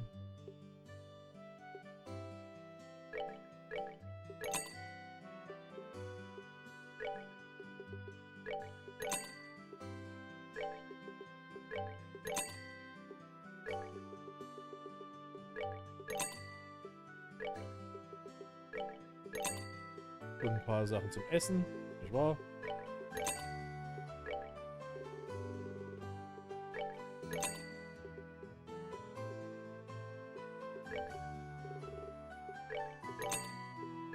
Weil wir haben noch sehr wenig jetzt an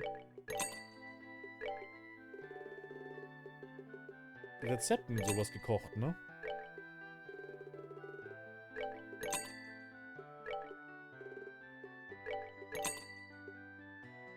So. Okay, das wäre das Maximum, was wir kaufen könnten, glaube ich. Okay, nee. Oh, das war viel Geld.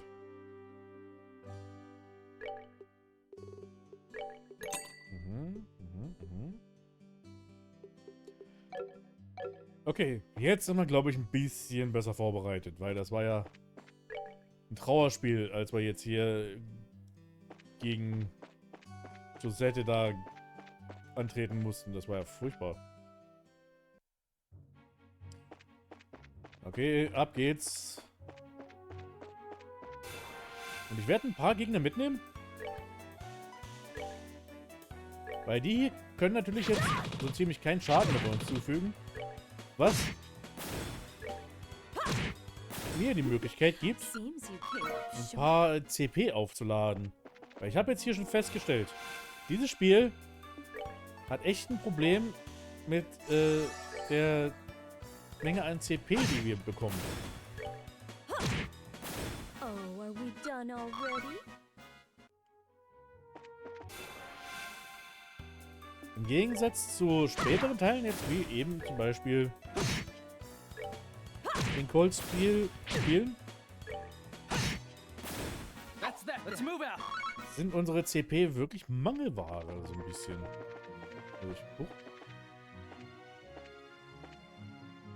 Ach, hier ist eine Kiste.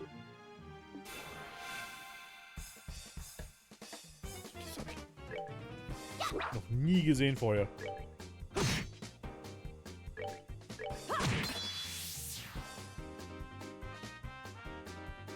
Okay, die Gegner sind auch ein Stück weit stärker, merke ich gerade. Also würde ich mal fast sagen, dass es jetzt erstmal keine gute Idee wäre, hier zu CP zu sparen.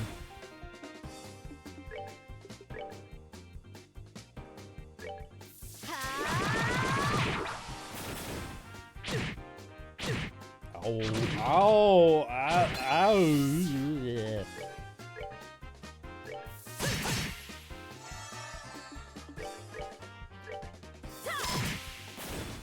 Okay, Mistvieh ist tot. Ich habe nicht genug für Hurricane.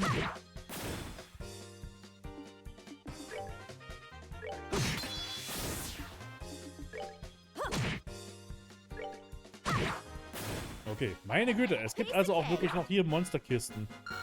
8 XP dafür bekommen? Wollt ihr mich verarschen? Ich weiß, dass die Macher von Trails schon Spiele herausbrachten. Aber kann so sein, dass sie mit Trails in the Sky noch herumspielten, um herauszufinden, was die Identität sein soll. Das Ding ist ja auch, dass jetzt vieles der anderen Spiele, die sie gemacht haben vorher, jetzt nicht in diesem Format waren. Auch diese Idee mit den CP und so weiter, das gab es vorher nicht. Das hatten sie vorhergehend in den Spielen nicht. Wenn mal so... Topaz-Talisman. Okay, schauen wir mal, was denn das ist. Talisman crafted from a Temple of Septium. The rarest attack and defense will become Earth-based. Okay, also das verändert unsere Elementarangriffe und Verteidigung. Cool. Ah, und jetzt können wir auch wirklich tatsächlich was zu essen machen. Nom, nom, nom, nom. Guckt in 8 Holes und Pasta. Recovered. Okay.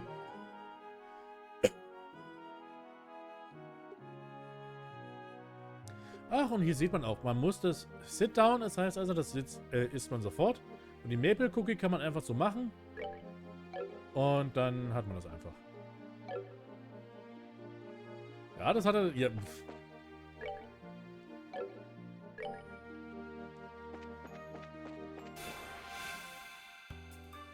Wenn man mal die Gelegenheit hat, für seinen Job mal ein bisschen horny Charakterart zu machen, warum nicht auch nutzen, nicht wahr?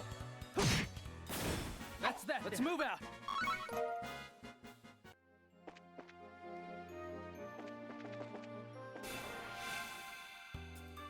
Das hat man ja später dann in den späteren Teilen dann auch gemerkt, dass sie das noch sehr gerne tun. Weiterhin. Seems you Ich meine, der Fanservice geht dann bei den späteren Teilen, glaube ich, noch einiges mehr in die Höhe.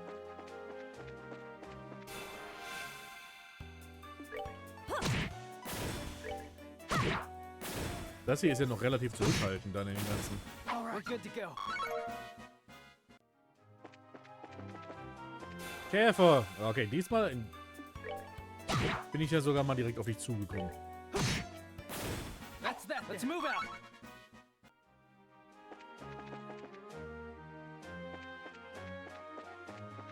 Pflanze.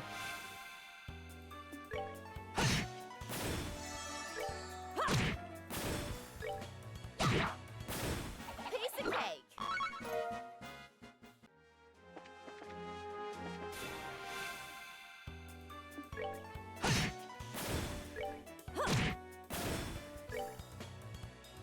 Au. That's that. Let's move out. Also man merkt aber auch schon hier, die Gegner bringen uns jetzt XP-mäßig einfach nichts mehr.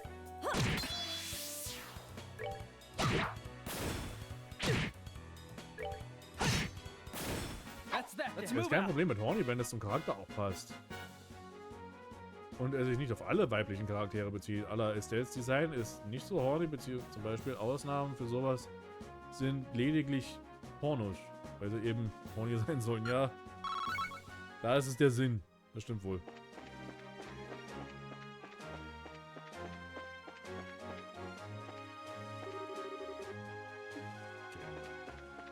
Käfer.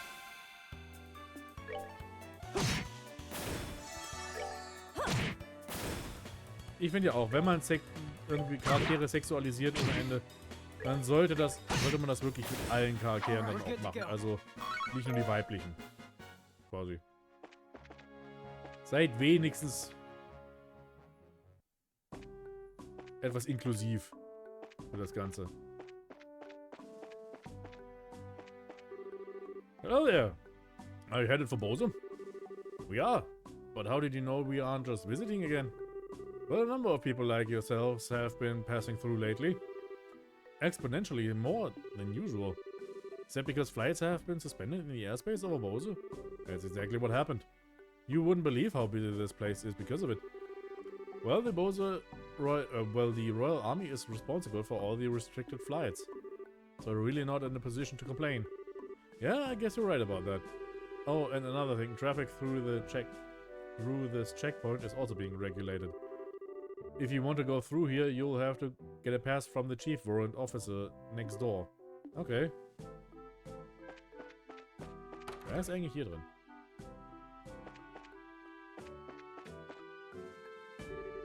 Well, if it isn't Estelle and Joshua too. Hello, Mr. Ashton. And this is Sherazade, if I remember correctly, right? Good afternoon, sir. We'd like to cross over into the Bose region, so we were wondering about getting a pass. Let me guess, this has something to do with the Linde, doesn't it? Yeah. Ja, genau, erklärt. Goodness, Cassius was on board? This is major. I'll issue a pass right away. Gate pass? Thank you, sir. But is it alright if you issue us a pass just like this? What are you talking about? I know your kids by face. Then as a member of the Royal Army, I should do my best to cooperate with the Bracer Guild. Oh, but one other thing. Huh? Be careful if you have any errands at the Harken Gate north of here. You might want to hide your identities as Bracers there. What do you mean? I'm sorry, but I can't say any more about the matter. Irgendjemand mag Bracer dort nicht anscheinend. But if you do intend to investigate the incident, please do so with discretion. And pray to Adios for Cassius' safe return. Okay. Dann können wir durch. Okay, muss er jetzt aufmachen? Alright, we got one. Well, that was quick. Okay, then how about I open the gate for you? The soldier opened the door by remote control. Also so eine kleine Fernbedienung. Piep. Anscheinend.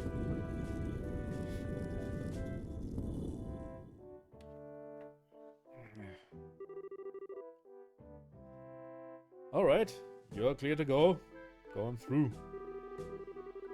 Once you cross over, you won't be able to come back unless you get a pass from the other side. Please be aware of that before you cross. Got it. Okay, das ist relativ. Moment, gibt es hier noch irgendwas, was wir einsammeln können? Gibt es hier eine Kiste oder sowas? Nee. Bevor ich hier durchlatsche, doch nochmal lieber schauen, ob nicht noch irgendwas hier ist, was man einsacken könnte. Potenziell? Nee. Nee, okay. Hätte ja sein können.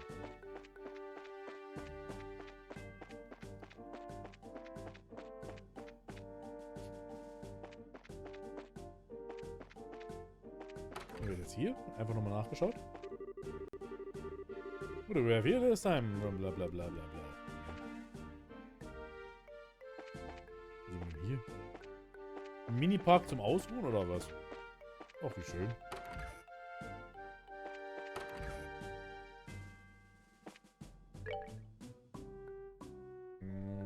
Okay, also hier scheint nichts weiter zu sein. Ach, das Tor und die Brücke bin ich doch ganz nett. Hatte zuletzt sowas in Final Fantasy 9 gesehen. Ja, da gibt es diese Checkpoints in Final Fantasy 9. Stimmt. Diese Tore. Ich bin auch am Überlegen, weil ich habe jetzt letztens in einem Discord viel über Final Fantasy 9 mal ein bisschen Unterhaltung gehabt. Und Final Fantasy 9 ist ja mein Lieblingsspiel überhaupt. Und da habe ich richtig Bock bekommen, das mal wieder zu spielen. Das ist ja mal ein komisches Getier. Das ist eine Schlange. Ohne Schlangenkörper. Mushroom Snake. Ja, das ist eine Pilzschlange. What the fuck? Die Gegner, die sie hier designt haben, sind auch teilweise echt ein bisschen unheimlich. Oder? Weil das Vieh sieht echt einfach irgendwie gruselig aus. Oh, oh. Na, wie schön.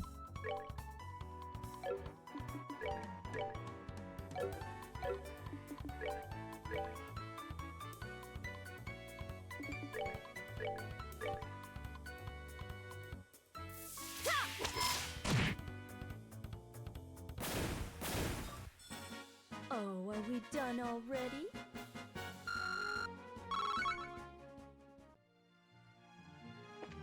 Okay, ein paar neue Gegner auch jetzt mal hier. Maulwurf. Sah nach einer pilzigen Kobra aus. Das war's ja auch. Mushroom Snake hieß es ja. Ein Halo Mole. Ein Xbox-Fan anscheinend.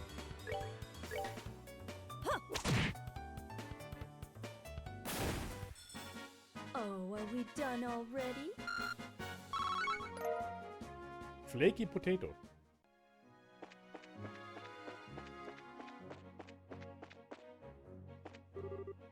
Nebel Valley. Okay, schauen wir mal, wie das jetzt aussieht. Nebel Valley, okay, da wollen wir jetzt, glaube ich, erstmal nicht hin.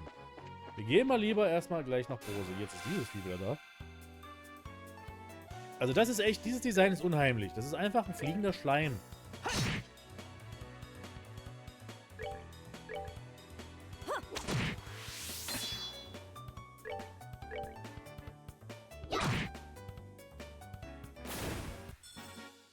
Ja, aber auch jeder Gegner explodiert in so ein paar Septium-Kristalle. Mal einfach plopp und dann... Blah.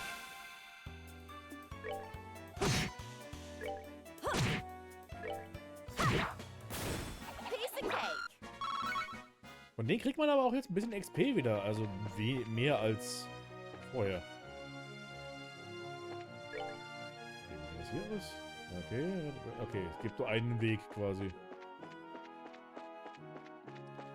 Ich würde zu gerne einfach runterzoomen, um ein bisschen mehr Übersicht zu haben. Also das okay, also dieses Design ist aber auch übel strange.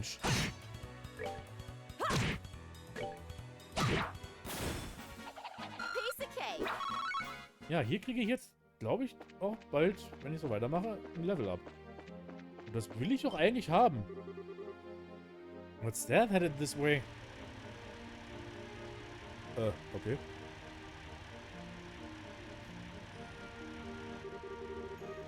Grand, okay. Well, if it isn't Charizard. How have you been?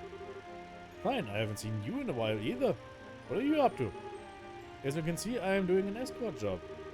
I'm sure that you've heard about all the airliners being grounded after the Linde incident, right? Because of that, we have to move all this cargo to the Royal City by ground transport. I see. Well, your efforts are appreciated. So how about yourself? What are you doing with these youngsters? Don't tell me you're looking into the incident. That was the plan. Why, do you have something we should be aware of? Well, I think it would be best if you spoke with Lugren about the Bose branch. Anyway, I've got to get going. Catch you later.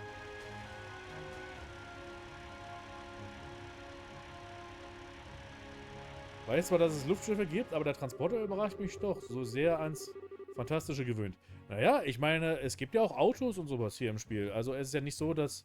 Ich meine, wir wissen es ja, dass das jetzt schon ein bisschen moderner ist, das Setting, als das übliche Fantasy-Ding. First Mr. Ashton and now him. Everyone keeps hinting at something, but no one will just come out and say it. I wonder what's up. Well, there must be a good reason for it, and we'll probably find our answers at the Bose branch. The Böse branch. Agreed. If we do as he suggests and ask Lugren about it, we may just get a clue as to what's going on. Anyway, let's get moving. Ja. Let's. Okay, noch mehr Gegner? Ich halte jetzt auch schon nach allen möglichen Gegnern, die ich noch erledigen kann für das...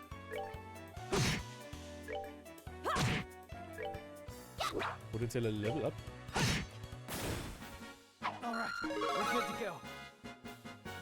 Da hatte doch jemand ein Level-Up. Das war der Joshua, der ein Level-Up hatte, glaube ich. Oder? Was, Joshua? Ja, das war Joshua. Maulwurf!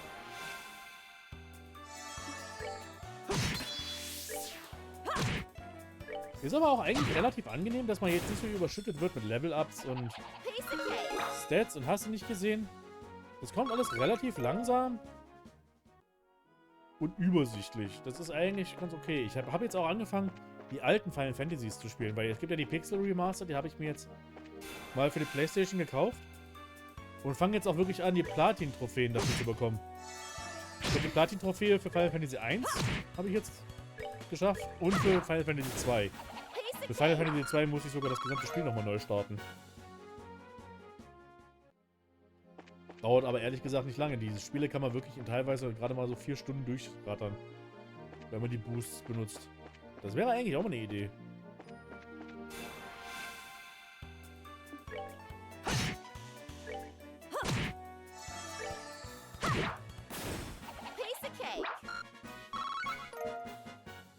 Also das habe ich ja sowieso vor, aber dann werde ich die Pixel Remaster dann wirklich nehmen für die alten Spiele, wenn wir die dann mal irgendwann durchspielen. Sag mal, das ist wirklich einfach nur hier Straße, die man einfach langlatscht. Hier ist einfach sonst nichts. Nichts zum Erforschen, einfach nur Straße.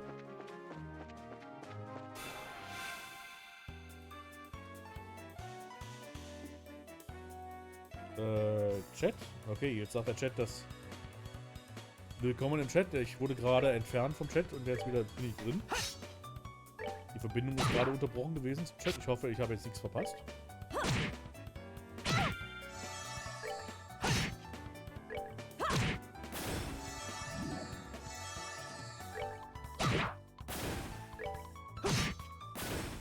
Gegner, die sich teilen, sind aber auch so eine Sache.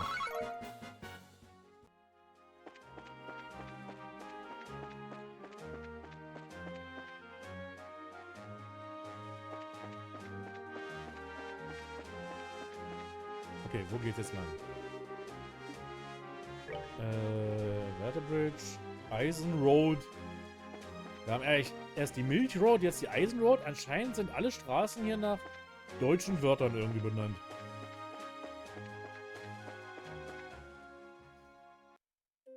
Bose! Northblock. Bose Market. Cool. We finally made it here. This is the commercial city of Bose, which sits at the heart of the Bose region.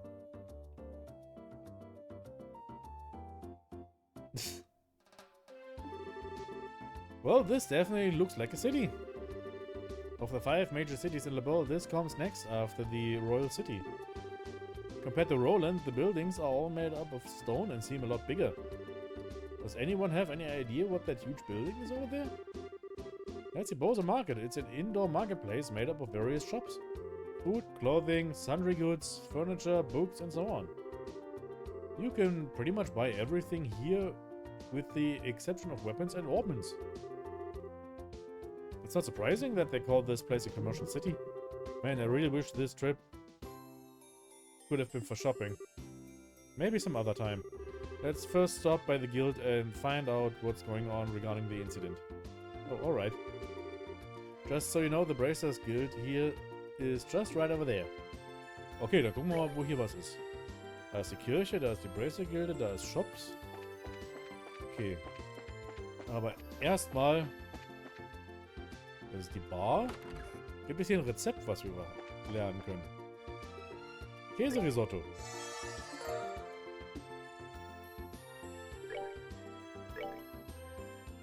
Mouthful Soup.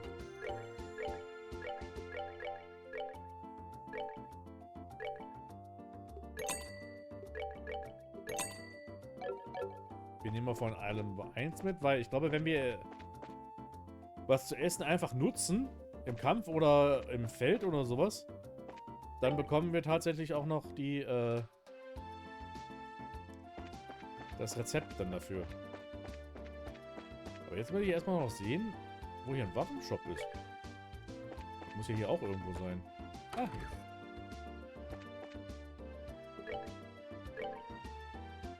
Pylrod. Stunrod.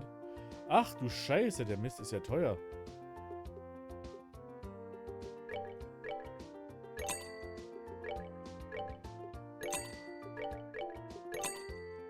Naja. Aber...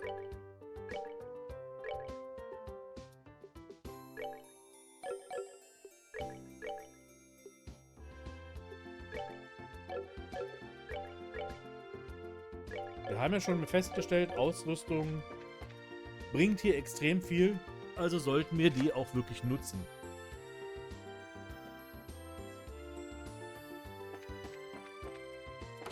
Die Orbe Factory, aber da gibt es glaube ich nichts zu sehen, richtig.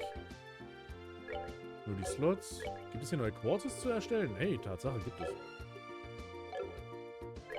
Das hätte ich sowieso mal machen sollen. Ich habe noch gar nicht die Ordnance habe ich komplett eigentlich mal so irgendwie ein Stück weit vernachlässigt. Okay, du bekommst noch ein bisschen Poison.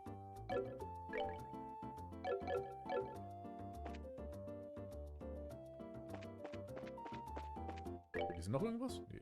Okay, also die Stadt ist hier schon... Bin ich jetzt... Oh, bin ich in die falsche Richtung gelaufen? Oh, halt, ja, ich muss hier lang. Okay. In den Supermarkt gehe ich jetzt erstmal nicht. Weil ich fast glaube, da bringt uns nicht allzu viel. Hallo! Oh, Sherazad. Ach du meine Güte, du siehst ja aus. You arrived a lot sooner than I expected. I appreciate you coming all the way from Roland. It's been a while, hasn't it, Lugren? Did someone tell you that we were coming ahead of time? Yes, I received a call from Aina not that long ago. So that means that those two kids with you are Cassius' children? Es gibt Telefone im Spiel, natürlich. Da ist ja sogar eins. Direkt drüber ist ja eins drin. So. Yes, that's right. It's nice to meet you, sir. I'm Mr. Bright. I'm Joshua Bright. It's a pleasure to make your acquaintance. I'm Lugren, and I oversee the Bose branch. Your father and I go way back. Please just call me Lugren. Sure, we'll do that. That's it. Could you give us a quick update on the missing airliner incident? Yes, about that. The Royal Army is still continuing its search. However, with the Army's current restriction on information, no public updates of the situation have been made. And not only has the general public been kept in the dark, but the guild hasn't heard a word either. Really? Why not?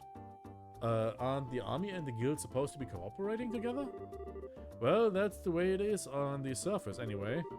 But in actuality, there's a lot of opposition between both parties on a number of aspects. So pretty much you're saying pretty much what you're saying is that it's a bunch of jurisdictional disputes, right? I had to admit it, but that's the situation. In addition, General Morgan has gotten involved. Das ist das, glaube ich, wovor sie uns warnen wollten, oder? Did you just say General Morgan? Captain Morgan von One Piece, ach du meine Güte. Great, er wurde befördert. Now it really looks like things are going to be a pain. General Morgan? Who's that? He's famous for repelling the Imperial Army's invasion 10 years ago. You should have read about him in the history books. Amazingly enough, I don't recall the name. So what's the big deal with this famous guy anyway? From what I've read, he's not the biggest fan of the Bracer Guild. Hates Bracers, in fact. Das ist das Problem, okay. It seems he even makes it a point to routinely assert that there's no need for the Bracer Guild. Sounds like a real whack job to me. So what you're saying is that we are not getting any information because of this general? That's not really important at the moment. What really matters is that bracers are being prohibited from entering the regions they are investigating. And because of that, it's causing conflicts with our other work. But we just came all the way here from Roland. If that's the way it's gonna be, then it's time to duel it out with this general to decide who gets to investigate the incident. You're talking like a crazy person, Estelle. Keep it cool, Bracer. There are other ways. Such as the request we just received from the mayors concerning the incident. She has asked that we conduct an investigation from the guild side, separate from the army. Well, that's encouraging news. If it's an official request from the mayor, it'll be a great pretext for us to conduct our own investigation. I see, well, isn't this perfect timing? Lugner will accept the mayor's request. That sounds fine by me. But before you go, you two are junior bracers, right? Yeah, why? Junior bracers, so to speak, are members in training registered at various branches. In short, their performance is monitored by the branch where they are currently registered. And right now, for you two, that would be Roland. So what you're trying to say is that we have to change our registration if we want to accept jobs here. Oh, Bürokratie. Wunderbar. Der Hass Bracer hat aber hat eine gewisse Faszination für Cassius. Na, das Ding ist, Cassius war ja vorher, vor 10 Jahren, während des Krieges, der ablief, in der königlichen Armee, wurde ja gesagt. Und dass Cassius dann zu den Bracern gewechselt ist, könnte natürlich auch so ein bisschen mit was damit zu tun haben, dass er Bracer nicht ausstehen kann. You've got it. Here, all you need to do is to sign on these forms to transfer your registration. Sure. Our names go here and ja, okay, wir müssen einfach was unterschreiben, meine Güte.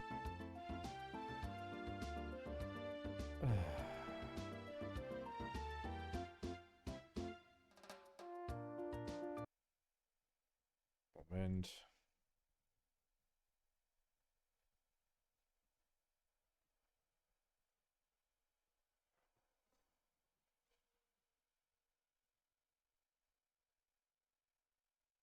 Spambot.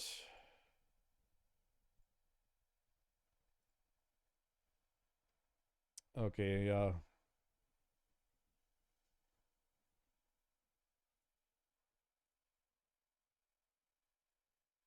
Wie bekommen wir den weg? Moment. Da. Nachricht löschen, Entschuldigung. Und da wurde er gesperrt. Hätte das nicht erwartet. Das passiert immer mal hier auf Twitch. Ist nichts Neues. Spam findet einen noch überall. Das ist nichts Neues. Das wird immer mal passieren. Es kann durchaus sein, dass jetzt noch bald die nächsten kommen.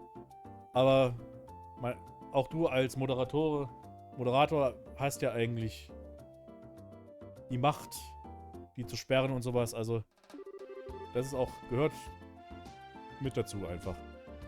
Junior Bracers, Estelle und Joshua. As of this day, blah blah blah, your registration at the Bose branch has been approved. This means that you are now members of the Bose branch. So, you know, once you become a senior bracer, you can do any job without being registered to a particular branch. But on the flip side, your duties and responsibilities increase as well. Understood. So pretty much we're still newbies. Well, it looks like now I'll be able to entrust you with the mayor's request. The mayor's residence is near the west gate. You should go there and talk to her directly. We'll do that. Understood. Und während wir hier sind, können wir ja gleich nochmal... Ja, aufpassen damit. Macht es nicht. Es gibt teilweise ja wirklich Mods, bei denen das passiert. Ferocious monster has been sighted along the trail of Ravenue Village. It must be sought after to exterminate. Ingredient Seeker. I'm in a bind right now as I seem to be lacking a certain cooking ingredient, one I regularly use for practice. Tender poultry. Oh, also Hühnchen quasi. Ferocious monster known as King Scorpion has been spotted roving east Bowser Highway. Okay, dann haben wir ja jetzt ein paar weitere Quests zu erledigen. Und das, was wir ja sowieso noch machen wollten, war ja, wir mussten hier einen Brief abliefern, ne? Hallo. Excuse me? Hmm? You're Father Holstein, right? Ho ho ho. Indeed I am, but how may I help you? This is for you. It's a letter from Father Divine and Roland. Ho ho ho. This is for me? Thank you very much for delivering this. However, a letter from Father Divine could only mean... Ah yes, he's come up with a new formula. Eh? A new formula for what? Oh, don't tell me you didn't know. Father Divine is a master of medicine, known throughout Übel for his skill in the healing arts. Also es war wirklich krass, die Kirche hier ist teilweise wirklich auch fürs Heilen von Leuten zuständig und sowas. Die sind quasi auch Krankenhäuser, wie es aussieht. In fact, he was well known for this even back when he was at Gransel Cathedral. Really? Even after he took up his new post at the Father in Roland, he has continued to research without fail. And when he discovers an effective medicine, he shares this knowledge with the rest of us. We bracers also use the medicine created by Father Divine on a daily basis. So in a way, we are being supported in our work from behind the scenes. I had no idea. It would have been nice if he had at least mentioned it to us. But it's just like him not to, since he never talks about himself. Ain't that the truth? Das heißt, hat was zu verbergen. Father Divine is very strict with himself. Whenever he admonishes someone, he is always admonishing himself as well. This is one attitude I think all young children these days should learn. Although, it'd be a bit difficult for me to learn at this ripe age. Oh. Yeah, ha ha, or whatever. Well, how about we just try to work hard without overreaching ourselves? I appreciate you coming all the way up from Roland to deliver this letter today. Oh, adios, goddess of the firmament. Please protect these souls as you guide them in their daily lives. Yay. Okay, und ich würde sagen, dann machen wir jetzt noch ein paar Nebenquests, weil lange geht der Stream ja eh nicht mehr für heute.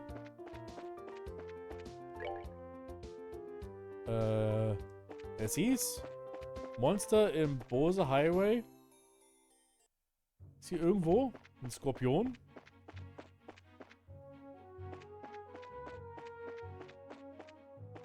Ist er hier? Nein. Hier? Nein. Hier? Nein.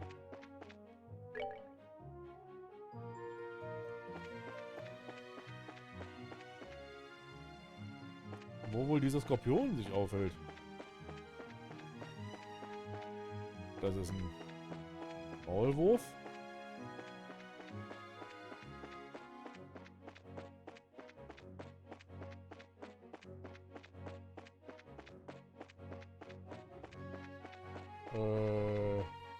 Ich meine, hier ist auch wirklich East Bowser Highway. Wir sind ja im East Bowser Highway.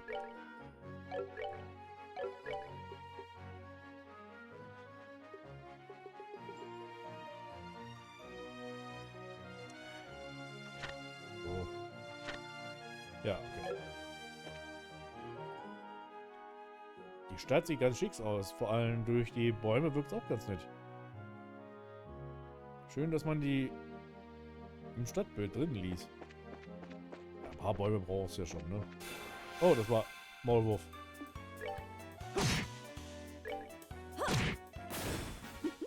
Seems Wir you machen schon ein ganzes Stück mehr Schaden, glaube ich, habe ich das Gefühl, oder? Was sein? Wo ist der Skorpion? Das ist eine Schlange, aber die nehmen wir trotzdem mit.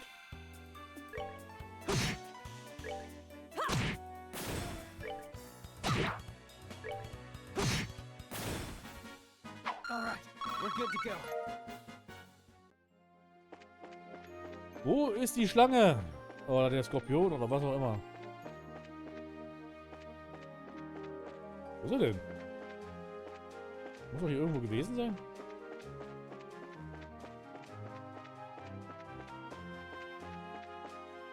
Nee, das ist eine Schlange. Und da stoppt wieder der Chat. Willkommen im Chat. Ja, danke schön, Twitch. Vielen Dank, dass du mal wieder so gut funktionierst. Das ist wunderschön. Ist hier vielleicht?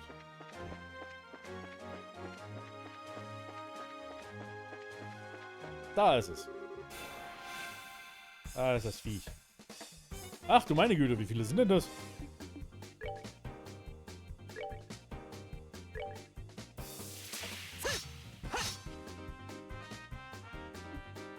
Du musst es ja auch unbedingt jetzt daneben hauen, ne?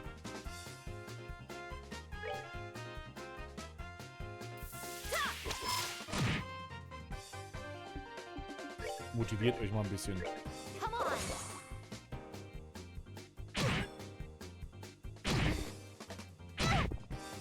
Au! Au, au, aua.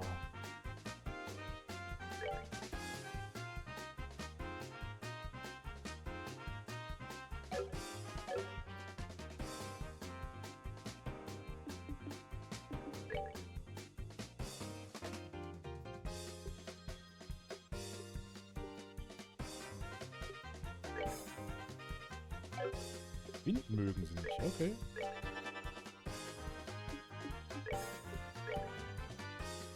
Die geht nur gegen einen Charakter. Okay, gegen einen Gegner.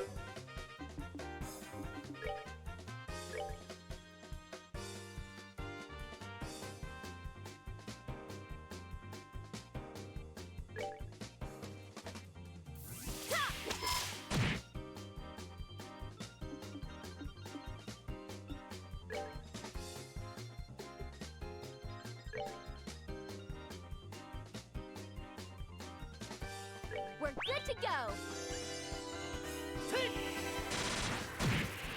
Okay, also Wind... oh, ach du meine Güte. Oh, sorry. Okay, der Schaden...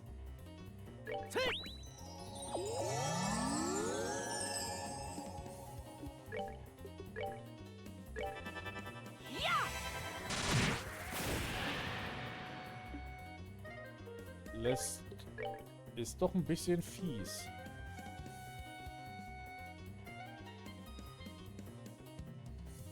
Oh, sorry. Wieso hat das jetzt... Hä? Was ist jetzt passiert?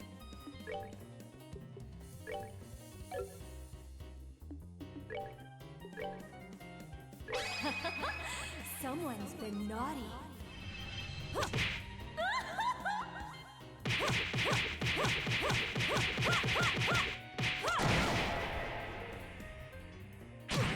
Not now. It can't Ach du be. meine Güte.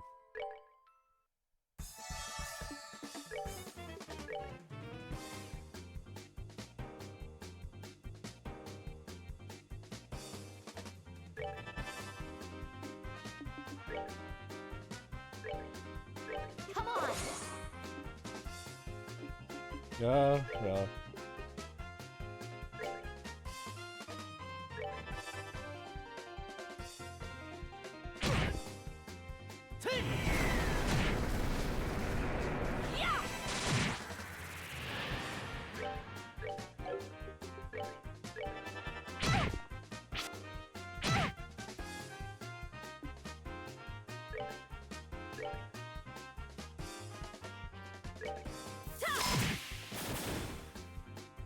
Okay, das hat ja schon mal wesentlich funktioniert.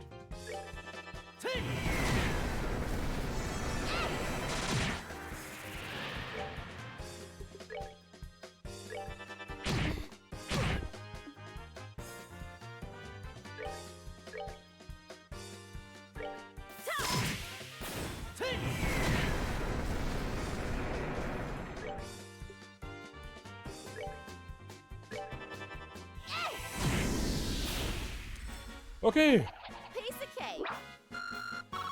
das war überraschend fies.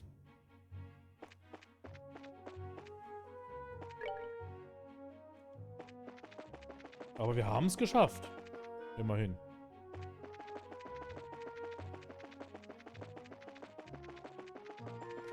Man merkt aber auch wirklich, wie die Struktur des Spiels auch dann wesentlich später mit Cold Steel sich kaum geändert hat bisweilen, ne? Man muss immer noch denselben Nebenquest machen. Das sind immer noch dieselbe Scheiße.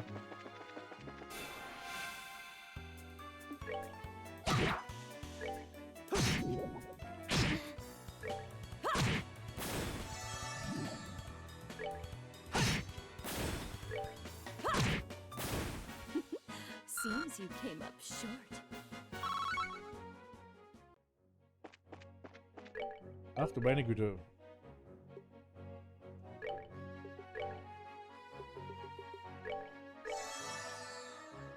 Ich hätte vielleicht mal Estelle ein bisschen heilen sollen. Ich krieg langsam auch die Versuchung, irgendwie in den Menüs die Maus zu nutzen.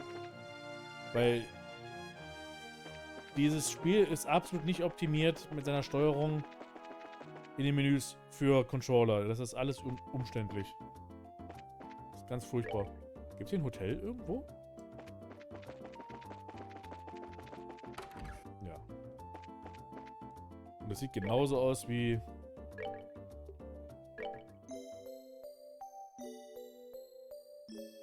Also nicht genauso, aber es hat denselben Aufbau.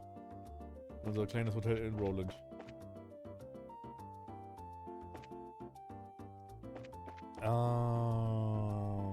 Genau, was war die nächste Quest? Ingredient Seeker. I'm in a bind right now, so please bring tender poultry to me. When at the Anteros Restaurant. Wo auch immer das ist.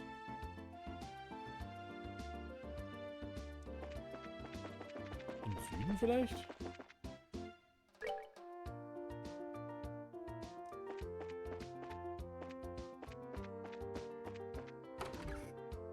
Wer ist denn hier drin? Hast du Items? Können wir dich ausrauben? Können wir hier irgendwas klauen? Nee. Anteros Restaurant? Mal wieder im Northblock.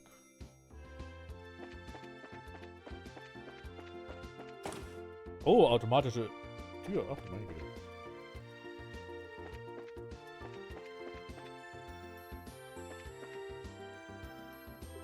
Ach, hier kann man tatsächlich auch noch Sachen kaufen. Ach, meine Güte, hier gibt's Zeug. Ach, hier. Ach, guck mal, wer hier ist. Dorothy. Dorothy ist auch hier. Dorothy, is that you? Oh, look at all the stuff they're selling here. I'm getting a kink in my neck just turning my head to try and take all of it in. She's so into her surroundings and it looks like she can't even hear you. Was ist denn du hier? Oh, hier gibt es, okay. Hier gibt es Heilgegenstände. Hardware Store. Ganz schlechte Waffen. Work Helmet. Süß. Meißen, ne? Hallo. Auch geil. Der Meißen, der Typ, der namens Meißen heißt, guckt sich auf das Porzellan hier und die Teller an. Sehr, sehr passend. Libro. Dass aber auch sämtliche NPCs auch einen Namen haben hier. Der Burnus. Oh, jetzt geht der Scheiß wieder los mit dem Buch. Da mache ich nicht mit. Was ist denn du? Kuchen. Nehme ich mit.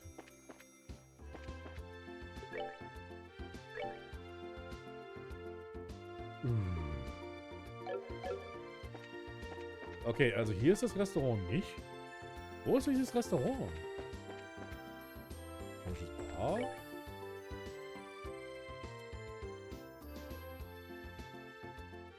Da ist die Kirche. Ach, da ist sie. Okay. Alter! Alter!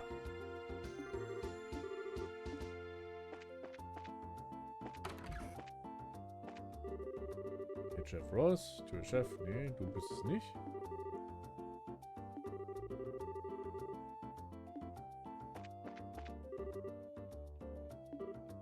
Hello! Ah ja, okay, sie ist es, die wir suchen. We're here with the Bracers Guild and we have a delivery. Oh, ich habe das Ganze für das Hähnchen schon. Okay. Ich wusste gar nicht, dass ich das... Habe ich denn das her? Wann habe ich das Tender Poultry bekommen? Wer weiß. Ich hab's. Ja, ich denke, Linkara sagte, jeder NPC hätte in jedem Kapitel was Neues zu sagen. Und würden mitunter ihre eigenen Storylines verfolgen. Alter, ist du das... Oh, thank you so much for going to all the trouble. I'm sure you must have been busy with your other work. No problem at all, having was a need. Yeah. Just like Estelle said, and now with the airliner at its standstill, it's difficult time for all of us. I appreciate by saying that, but the little bit of mirror I am paying you just doesn't seem like enough. Oh, I know. Please let me do this for you too. Huh? Do what? I'll teach you how to make my specialty omelets. Oh, nice omelets. You mean the ones here served at the tutorials? Yeah, okay. Blah, blah, blah. Don't worry, it's not a problem. I'm confident in the cooking. Depending on, ja, okay. Das muss ich mir nicht alles durchlesen, ganz ehrlich. The recipe in the end is nothing more than a framework to make something delicious. By only following the rules, you'd be surprised by how many different ways the end flavor turns out. The Merle omelette. Score! We'll have to give this a try later on. Estelle, now that you now this is just a little pre-cooking advice, but so don't take it the wrong way, but please read the recipe before you try it.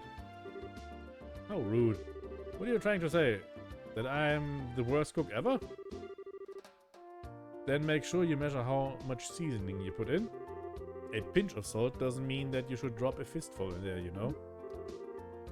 I'll show you a fistful!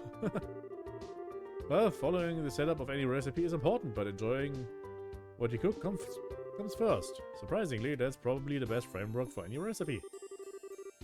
See, that's what I'm talking about. I totally agree. Ja, okay, die Quest Ingredients liegt da. Okay, schön, dass wir gleich die ganzen Zutaten schon da hatten. Und das gebe ich auch gleich mal direkt ab, die ganzen Sachen. Damit ich ein bisschen Geld wieder da habe. Ja, genau. Genau. Zack, und jetzt haben wir ein bisschen Kohle wieder.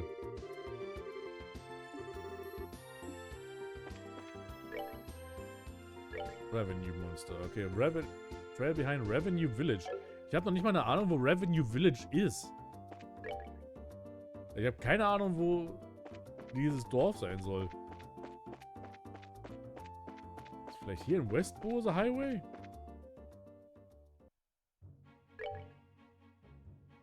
Krone Trail.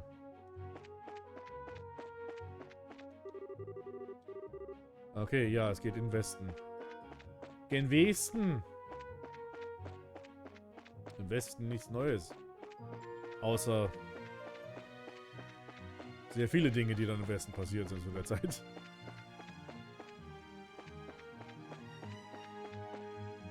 Ich rufe einer. Oh, du bist ja süß. Irgendwie.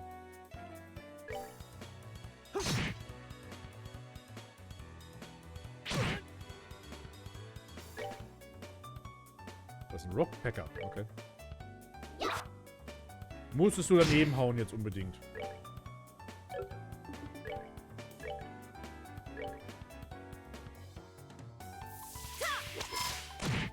Ah, au, ach du meine Güte. Wir bekommen jetzt aber so langsam wirklich Schaden wieder, ne?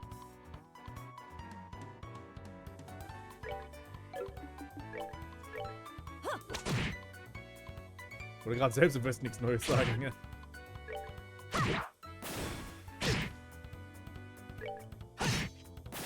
That's that then. Let's move out.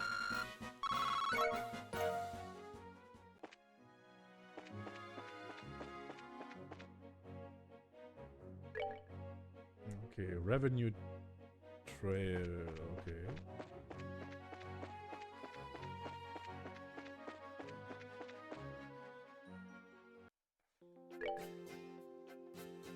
Ach du meine Güte.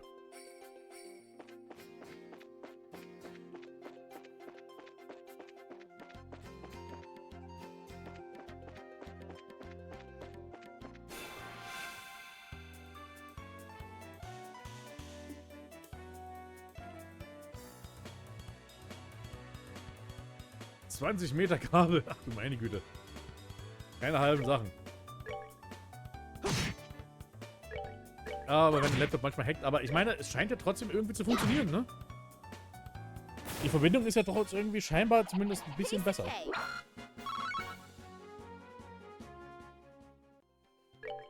Oder zumindest etwas stabiler.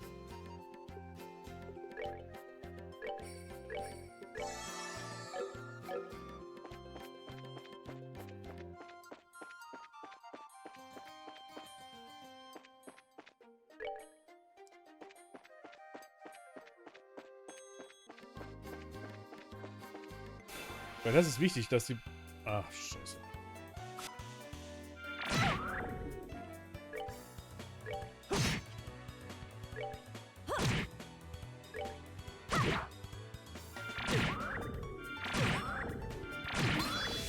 Aber auch... Sag mal! Was ist denn hier los?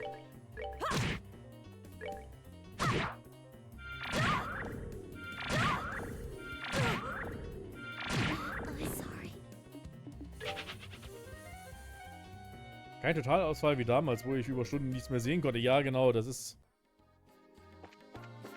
Okay, ich glaube, hier ist keine gute Idee zu bleiben erstmal. Im Moment.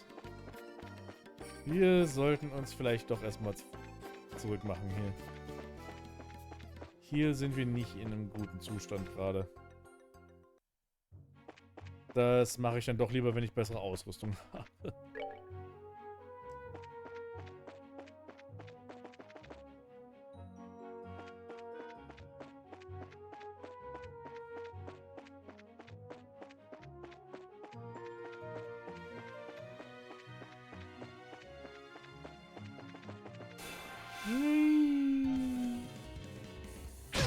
It can't be.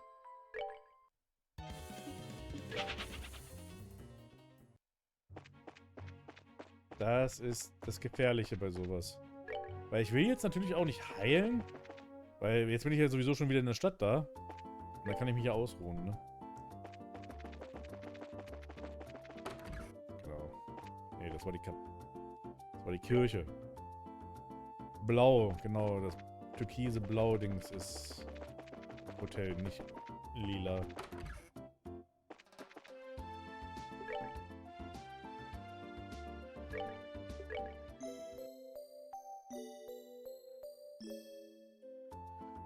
Gut. Okay, jetzt sind wir wenigstens wieder belebt.